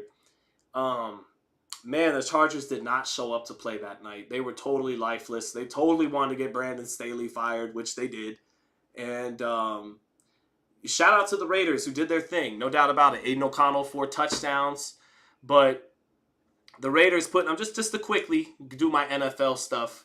The Raiders, them putting up 63 was more about the Chargers being lifeless than the Raiders all of a sudden becoming the greatest show on turf 4 days after putting up 0 points against the Vikings. But anyways, Niners play tomorrow. They play the Cardinals at home. Niners, don't fuck this up. Don't let Kyler Murray, don't show up half asleep to the game and let Kyler Murray have his moment late in the season when they have nothing to lose. So yeah, I'm hoping the Niners win. I think the Niners are going to win the Super Bowl. I didn't say that last year. I wanted them to, but I favored Philly over them. And if they would have made the Super Bowl, I favored the Chiefs over them. This year, the Niners are winning the Super Bowl. The Niners are winning the Super Bowl. They're really good. They really don't have any weaknesses. Even the secondary is playing good. Charvarius Ward is back to his normal self. Diamador Lenore is good. They replaced Isaiah Oliver with Ambry Thomas, who was clutch for us. Yes, I'm a fanboy. Us down the stretch in 2021. So I'm feeling good, baby. The Niners are going to win the Super Bowl. The Raiders just set a career high. Bam Rodriguez beautifully broke down Sonny Edwards midway through the fight. David Morrell is that dude when it comes to who's the future of 68 and 75. It's David Morrell. What else? Ryle Valenzuela, shout out to Ryle, made some nice adjustments, better use of his jab, better patience, range control, and kept his hands up better, more defensively responsible. He's a player at lightweight. He's very fun to watch. So yeah, San Francisco just got to stay healthy. Yes, they do, WM. That's it. The only team that could beat the 49ers is the 49ers right now. So the Ravens, I know. I'm not really that concerned about any game left on the schedule. They got 4 games left, only 1 game to worry about. The Ravens on Christmas Day, and I think it's in Baltimore. That game's going to tell us a lot. If the Niners if the Niners run through the Ravens, then it's on. Like, they're winning the Super Bowl because they beat the other top two teams, the Eagles and the Cowboys. They beat the Ravens. It's on. I suspect they might lose that game. I suspect that's going to be a really, really good game. And it's going to come down to how do the Niners contain Lamar. The Niners, I think, are going to try to do what they did with Jalen Hurts, which was just let him stay in the pocket. Don't pursue in the rushing lanes like you would with a non-mobile quarterback. Rush him and then hold the gaps. You know, don't let him scramble out of the pocket and force him to beat you in the pocket. People that really know football tell me Lamar Jackson's a way better pocket passer than Jalen Hurts, so that might not work for the Niners as well as it did. But I want to see it. We'll see. Anyways, I know wow, we still got 300 people in. No one left despite the 49ers Raiders talk. I love it. Our defense is too good to get run through, but the Niners could win, says Z1. Yeah, it's going to be tough. It's going to be a good game. It's going to be a good game. Ravens might win. They're at home. And the Niners, whether they win or lose, they should just use this opportunity to really figure out how to play Lamar Jackson in a potential Super Bowl. So even if they lose, it could be a dub. Listen, what a fanboy I am. Even if the Niners lose on Christmas Day, it could still be a dub if they figure out how to approach Lamar in a rematch. So, let's see. Francisco Alatorre said, dude, I'm from San Francisco, and I was 14 when Montana and Lott and those guys won the first Super Bowl for the Niners. So I was lucky to grow up during the golden era, and yeah, they're looking good this year. Yeah, they are, man, they are. Marky Love said, play some Undisputed. I was going to play if Sonny pulled it off. I was going to play. He did not, and so I'm off the hook. The last stream, it didn't go well. I got beat up by Sugar Ray Robinson using Ryan Garcia. I was very upset about it. I'm not sharp right now. I haven't been in the gym with Undisputed. I got to be back in the gym. My Undisputed days are far from done. I'm still that dude at Undisputed, but I have to get sharp again. I've been playing Madden. The playoffs are around the corner. I've been covering the Raiders. I've been playing a lot of Madden with the Niners. I don't feel like spending money on Ultimate Team like my dumbass did when I was younger. So I just use the Niners, who are pretty close to an Ultimate Team. So there we go. He might lose again. Charles N. I thought you were my guy, Charles N. Why would you say that? Of course I might lose again. I probably would tonight because I'm rusty. I'm not sharp, but I'm a little hurt by Charles N. Marky Love is disappointed in me too. He said, what the hell? Run it back, Zittel. Stop being a bitch. He says he believes. I don't believe tonight. I'll be back. Tay-Day says at least one. Marky Love said, all right, fool, fine. Damn, he hit me with the Rialto, California. All right, fool. I'm sorry. I didn't mean to get everyone so upset. I don't believe in you guys don't want to see a fighter not confident, right? You want to see a fighter who believes in himself, and that's not me tonight. So, did Ryo win? Ryo did win. Won by 6th round knockout. Brutal knockout. Knockout of the year candidate. Set up, cleaned up with the right hook. Lunged in with the left to set it up. Bang! Cleaned up with that right hook. Nice. Dak is going to win MVP, though. I don't know. I feel like they're going to be tempted to give it to Purdy more, even though I get it. You give it to Dak because he has less weapons than Purdy. So if he's producing slightly better numbers with lesser weapons, then you give it to Dak. But I feel like they might give it to Purdy anyways. Up until Tyreek kind of had a so-so game and got injured, and the Dolphins somehow blew that horrible loss to the Titans at home, I felt like Tyreek was the MVP heading into last week. But after that, it's going to be tougher. He has to get to 2,000 yards, and the Dolphins basically have to win every game left for him to get there. Your Madden game ain't about nothing. Well, yeah, I'm 85-51, Basically, if you boil it down to 8-5, I'm a playoff team. I may not be the number one seed, but I'm a playoff team in Madden. I'm 85-51. I'm pretty decent. I'm gonna hit you with those mesh concepts, Debo, the little drag routes across the field, catch it 7 yards and get out of there all day. Then I hit you with the play action. Then I spread the defense out 3 or 4 wide like I'm gonna run, but then it's just the inside run to McCaffrey when all you got is 4 men on the line. It's serious over here, son. Moderator HOF said, the Raiders! With that big 63 Chris Berman. I used to love it when Chris Berman would go, the Raiders! How did the Chiefs let Tyreek Hill walk? They couldn't protect Mahomes, so they had to take the money they would give to Tyreek and reinvest it in the offensive line, and it worked. Mahomes is so great. I know everyone's upset with him right now because he had that meltdown with Josh Allen. That was not a good look with the offsides, but Mahomes showed he could either win airing it out down the field with a big play offense, or he could dink and dunk. His longest pass of the Super Bowl when they put up 38 on the Eagles was 22 yards. So he did the Tom Brady. He dinked and dunked behind a good pocket and a good offensive line. I suspect that Tyreek Hill said something to the Golden Boy, and the organization was like, "You're out of here." I suspect Tyreek may have said something to Patrick when, something, they got into it a little bit or something. Maybe after that Bengals loss, and, probably mouthed off to Patrick, telling him something, you don't want to blew the fucking game for us or some shit like that. And it probably wasn't even Patrick who's like, "Oh, trade him." It was the organization. It was like, "Oh, no. This is not the place where you can mouth off to Patrick Mahomes. Like he is the golden boy here." So I think they wanted to reinvest in their offensive line, which they successfully did. And I also think Tyreek Hill, like a lot of great wide receivers are one to do, they'll mouth off to the quarterback if they're not winning Super Bowls and getting all the numbers while doing it. And so that's my take. But but all right, chat. I'm gonna get going. Thank you, Mix616. I appreciate that, bro. Thank you very much. Z1 said they won a Super Bowl without Tyreek, so they're good. Well, they're both good. Tyreek went on to put his biggest numbers ever without Patrick Mahomes, so he validates the all-time great receiver he is. And then the Chiefs and Mahomes win a Super Bowl their first year without him, so they validate the great quarterback and team they are. Everyone kind of won from that deal. So let's see.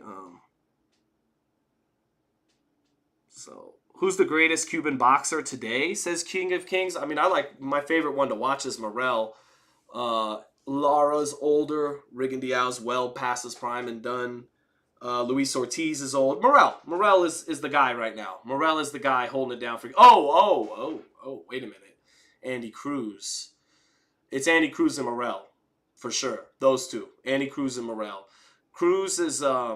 I think a little bit more skilled than Morrell, but Morrell's a better puncher than he is. Is more marketable than he is. Morrell's marketable. Good-looking young guy, punches hard, flashy, fun footwork, talks shit too, learning the language. Cruz doesn't speak English yet. But yeah, I think it's Morrell and Cruz, hands down. I think Cuba's in good hands with those two. Really good hands with those two. I really like both. And Cruz, I didn't know. I knew. We all know he's got the 2 gold medals, but after seeing him up close last Saturday in San Francisco, I really liked what I saw. I really love what Bozy Ennis is doing with him. So I think Andy Cruz and David Morrell they have the potential and the upside to be the most decorated Cuban professionals ever because, again, so many of them get here when they're already in their 30s. So these guys got here young, in their 20s, and still have room to grow once they got to the United States. They're not a finished product. So I really like both of them. Charles says, do you ever think of FightHype merch, t-shirts, stickers? Yeah, I would like a FightHype starter jacket. I think that would be fly. I would love to have a FightHype starter jacket. The jacket being black with, of course, the black and red font on the FH. On the back says FightHype.com. That would be. I might have to get that done one day. You guys do know I'm not the owner of FightHype. That's Big BT, Big Ben Thompson. But maybe for myself, solo one day, I should get like a satin starter type jacket. FightHype.com. See if you guys like it, and then maybe convince Ben to put a few on sale. I don't know. Probably none of that's gonna happen. But what might happen, I might get the starter jacket made one day. I might do that. Especially if Charles N stays on me about it. Cruz won only 1 gold medal, right? I thought he won 2. I thought he won 2. Let me take a look. I thought he won 2. Let me see. Yeah, he won 2 gold medals at the Pan American Games, as well as 3 gold medals at AIBA. Current reigning. Oh no, okay. So I'm tripping because he won so many gold medals in the Pan Americans and everything. But let me see. Yeah, you're right. No, he did only win one gold medal. He won gold in so many other things: the World Amateur Championships, the Pan American Games, the Pan American Championships, the Cuban. He's won gold at every single level. He's won the gold medal at every level there is to win it at in amateur boxing. So forgive me, he is not a two-time gold medalist. I mean, he is, but not a two-time Olympic gold medalist. So there you go. Who's the greatest Cuban boxer of all time? Nathan probably got it right. Jose Napoles, Mantequilla Napoles, who was Cuban but had to move to Mexico. He was great. Those guys who never got to go pro, Felix Savon, Teofilo Stevenson, those guys were incredible. Muhammad Ali, I can't remember which one came first. I can't remember if I think Savon was the 90s and Stevenson was the 70s. I might have it switched up, but whichever one was in the 70s, Ali had huge respect for. So yeah. Marcos Chaz says boxing is dead. Haney proved it. How did he? What do you mean by that, Marcos Chaz? Haney and Benavidez did 60,000 pay-per-view buys. Yeah, but that's what James Toney used to do against Michael Nunn. You know, like it's just us hardcore boxing guys that tuned in for that shit. We don't have the masses hooked in yet. We'll get there. And if they don't, who really cares? Well, we have to care because it gets harder to put the money on the table for the fights we actually want to see. But outside of that, who cares? And speaking of Haney and Benavidez, Marcos, I really like Haney, Benavidez, and Boots. Those, you know, again, I call it down the middle. Like I told you guys, I love Rolly. I'd favor Ryan to beat him. But in terms of the three guys I kind of have the most belief in going forward, like helping carrying boxing in the next 5 to 10 years, I really like Haney, Boots, and Benavidez. I really like those three. So yeah. But all right, guys, I think that's about it. You guys even let me indulge in some football talk. So nice of you. We're down to 200. We did lose 100 people talking about the Niners and football, but that's okay. But everyone have a blessed rest of the holiday season. Marcos Chaz says Boots is a hype job. I disagree, Marcos, but I'm still going to read your comment, brother.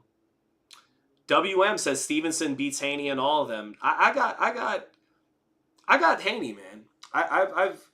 I suspected it was Haney at the outset when they were all real young, even though Tank won a belt while they were all still prospects. And now I kind of regret ever second guessing that a little bit. I think Haney's going to be the top one out of the four. T.O., Tank, Shakur, Devin. Like I've said many times on these streams, he's got the frame that enables him to go up multiple divisions in a way the other three don't. They're smaller than him. They're not as long. So he has the frame to go up multiple weights, and he has the size and the work rate. He throws a good amount of punches when he wants to per round. He's got the best jab out of the four. So I think Haney is the top out of the four. I think he's going to be the one who finishes with the most accolades. And I think T.O., and I think all four are, when it's all said and done, are going to pretty much be great. But if T.O. keeps his head on right, I think he might be the second best out of the four after Haney. But we'll see. We'll see. You know, it'd be nice to just eventually find out for sure and not let it be this subjective debate that drags on and on and on and on. You know, we want to all get to the bottom of it. We got a long road ahead of us with these four because they're all so young and none of their handlers are in a rush to really match them with each other. Two of them are with Top Rank and not even happy with Top Rank, and Shakur and T.O. The other one is a free agent. He fights pretty much wherever he wants every year, and that's Devin. And then Tank's with PBC, and they are very stringent on the business side of boxing, and they don't budge for any public pressure, no matter who or where it's coming from. So we've got a long road ahead of us with those four. I just really hope we get to the bottom of it once and for all. But everyone have a great... You're underrating Shakur, man. No, I'm not. Shakur, I'm not writing him off because the De Los Santos. I think you think some people overrated him a little bit. People were beginning to. I say Shakur was becoming overrated because a lot of the boxing intelligentsia was beginning to pencil him in over the other three. Shakur over T.O., Shakur over Tank, Shakur over Devin. And it's like, I don't know about all that. Those are 50-50 type fights. I don't just pencil him in like we did Crawford over Spence. If you knew boxing, you knew Crawford was going to beat Spence. It's not that scenario. Crawford-Spence was a 50-50 fight proposition to the public, and if you really knew boxing, you knew Crawford was going to win. And boxing intelligentsia was beginning to frame Shakur Stevenson that way. These are 50-50 fights to the public, but if you really know boxing, Shakur's that dude. He's the one. He's the one that's going to beat them all. I never was sold on that. So, if anything, he was becoming a little overrated. Maybe now he's a little underrated because now people dogpile after the De Los Santos performance. I'm not saying that. He's still an elite fighter. There's no question about that. 3-division champion, hasn't come close to losing. But he's uncomfortable in the pocket against punchers, as evidenced by Nakatia and De Los Santos. And he's not as big. He's not going to grow into 40 and 47 quite the same way Haney and his size will. So I think it's going to be Haney who finishes with the most titles across the most divisions. So far, so good. He has the most belts between all of them with 5. Tio has 4.5, right? You know, that WBC he had was a franchise belt. And Devin technically had the real WBC belt, but there you go. Tank beats them all. I'm sorry. Maybe he does. Maybe Tank beats them all. Maybe Tito beats them all. Maybe Devin beats them all. Maybe Shakur beats them all. But let's just pray a little bit that we're not left subjectively debating this shit for the next 5 to 10 years, and that we actually find out in the ring where there's no doubt left. So, am I going live for the DOR card? What's DOR stand for, Tay-Day? Oh, the Day of Reckoning. Yes. The Saudi card, I'll be live 2 days before Christmas. Come rock with me, Tay-Day, please. Let's see. Haney can't be talking 70-30, though. Why 70-30 with Shakur is disrespectful? Well, I think Haney. Well, you heard earlier in the live I said it'd be perfect if Tank offered Devin 75-25, just like Devin offered Shakur. And I'd expect Devin to take that offer, since by his logic, Shakur ducked him for not taking 25, and he'd be taking 25 of a way bigger pot. But I don't even think Tank's team is going to offer that. But Sean, I don't. Jesus, what's up, Jesus? Says Sean. Tony Vasquez says, bro, you were the one saying Crawford was slightly declining his peak after the Porter fight and saying that it was a 50-50 fight with Spence. Yeah, but Tony Vasquez, I picked Crawford by knockout because of counterpunching. That was my on-the-record official pick. So there's no card to pull here when it comes to Crawford and Spence. I actually said I thought Crawford and Virgil might have been a 50-50 fight. And I said he was slightly declining because he was getting caught more. And he was. Avanesian hit him better than Spence did. He dialed it up a notch. He rose to the occasion and came in his best form and dominated Spence better than I did or just about anyone thought he did. But my pick forever, I never picked Errol Spence to win that fight. I never said, never. From 2017, 2018, from the Porterway show to on these lives, I always said Terrence Crawford wins by knockout because of his counterpunching. So that's what happened. So there's no card to really pull there. But Jesus M said, Sean, I don't get Jermaine Ortiz versus Tio. Well, Jermaine Ortiz is a top-ranked fighter. Tio, while he's doing business with Top Rank, has to fight someone with Top Rank. Jermaine can't make lightweight anymore. He gave Lomachenko a very tough fight. He's a really big lightweight who outgrew the division. He's Puerto Rican. Although, no, never mind. They're not fighting in New York on Puerto Rican Day Parade, so disregard that part. But, he's a solid guy whose only loss was a close fight to Loma. And it's someone Top Rank could put in front of Tio. So there we have it. Tio Ortiz is a good stay busy fight. Yeah, not bad. Not bad at all.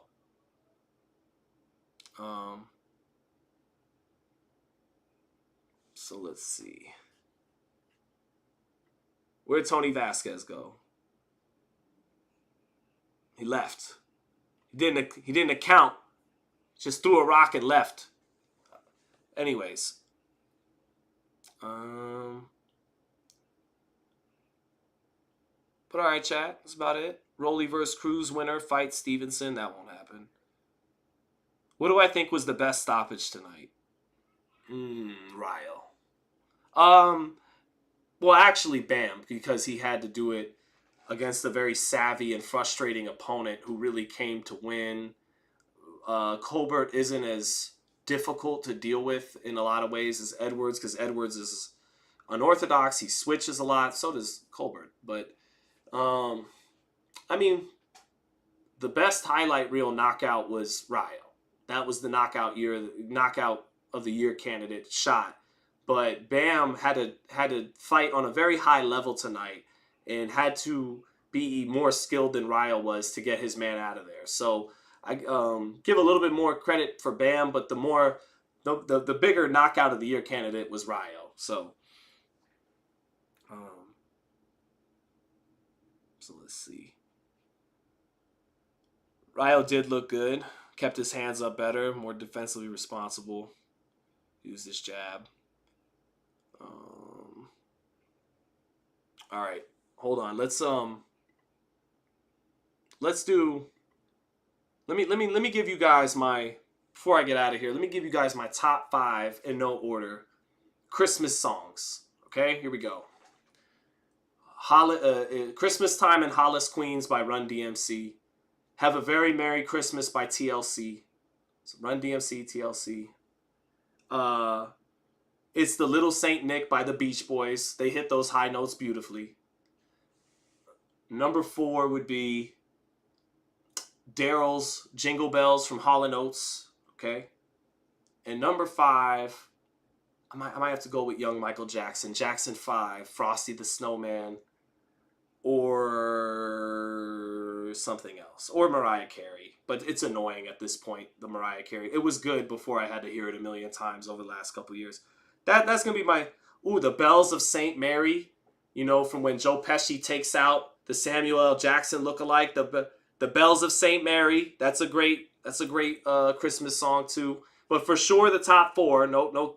Marcos Chaz says your list is gay. Why? Well, will you give me a better list, Marcos Chaz? I'll say it again. It'll go Christmas Time in Hollis, Queens, Run DMC. Have a Very Merry Christmas by TLC. Little Saint Nick by the Beach Boys. Frosty the Snowman probably by Jackson 5. And the Hall & Oates version of Jingle Bell Rock. That's what I'm going to go with. George Michael, that's good. The Christmas, Donny Hathaway. The Temptations joint, I gotta hear that. I like Tony Vasquez says you have a great breakdown, Sean. Good luck and everything. Dude, thank you, Tony Vasquez, because you got me. You got me. I'm like, no. I know I said it's 50-50, but I kept saying Crawford win. But thank you, Tony Vasquez. I could sleep better at night. Thank you for that. Santa is Lame by me, Gene Starwood. I haven't heard that one. Silent Night by the Temptations. I gotta hear that. Let me get that. Let me get some suggestions here. Whoops. That was Nas, Street Dreams.